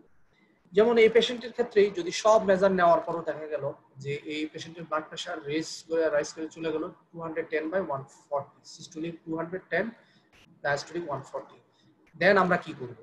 সেই ক্ষেত্রে আমাদের যেটা বলা আছে যে এখানে আমরা অবশ্যই একজন এডিকুয়েটলি পেশেন্টকে ডিপ অ্যানাস্থেসিয়া দিব, প্রয়োজনে আমরা সিনিয়র অ্যানাস্থেটিস্ট কে কল করব এবং সার্জনকে ইনফর্ম করে আমরা স্টিমুলেশনটাকে বন্ধ করব, তার মানে সার্জারিটাকে স্টপ করব। এরপর যেটা আমরা করব, যদি ব্লাড প্রেশার তখনও না কমে আমরা ডেপথ অফ অ্যানাস্থেসিয়াটা বাড়াই দিব, সেভফ্লোরিনের পরিমাণটা বাড়াই দিব। এতেও যদি না কমে সেক্ষেত্রে আমরা ইন্ট্রাভেনাস গ্লিসারিন ডাইনাইট্রেটটা আমরা ইনফিউশনে আমরা ইউজ করব। আর যদি কাছাকাছি আমার না থাকে আমরা ওরাল স্প্রে যেটা সেই স্প্রেটাও আমরা ইউজ করতে পারি। আর অবশ্যই তার পাশাপাশি আমাকে খেয়াল রাখতে হবে যেহেতু এটা কোয়াডুলেশন, তার ব্লাডার ডিস্টেনশনও থাকতে পারে, তার কারণেও তার বা ইউরিনারি ক্যাথেটারটা ব্লক থাকতে পারে, ফলে দেখা যাবে যে তার ব্লাড প্রেশার বা হার্ট রেট দুটোই ইনক্রিজ হচ্ছে। তো এটাও আমার মাথায় রাখতে হবে। এখানে লিখেছে যেটা প্রচুর যেখানে ওটি হয় তারা সাধারণত এই সেন্ট্রাল নিউরোঅ্যাক্সিয়াল ব্লকেট দেয়, প্রোটিন ইউজ করে এই ডিসরেফ্লেক্সিয়ার জন্য। তাদের ক্ষেত্রে দেখা গেছে যদি জিএ ছাড়া যদি আমরা সেন্ট্রাল নিউরোঅ্যাক্সিয়াল ব্লক স্পাইনাল বা এপিডুরাল আমরা দিই, সেই ক্ষেত্রে দেখা গেছে যে পেশেন্টের রেজাল্টটা ভালো। আমাদের এত জিটিএন বা আদার্স জিনিস নিয়ে চিন্তা করতে হয় না। এটা একটা স্টাডি আমরা আলোচনা করে ফেলছি। কেন জিটিএন? এটা প্যারাক্সিমাল এবং এটা র্যাপিড অ্যাক্টিং এবং শর্ট হাফ লাইফ, আমি বন্ধ করে দিলেই শেষ। আর যদি এটা না থাকে আমরা আলফা ব্লকিং এজেন্ট ফেন্টোলামিন আমরা ইউজ করতে পারি।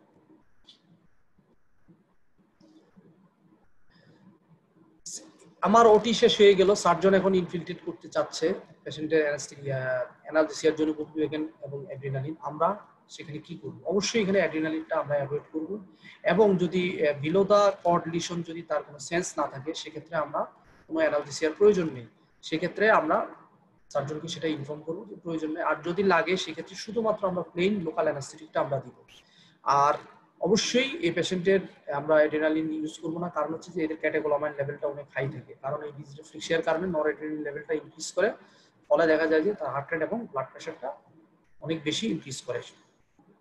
সো থ্যাংক ইউ, ক্লাসটা শেষ।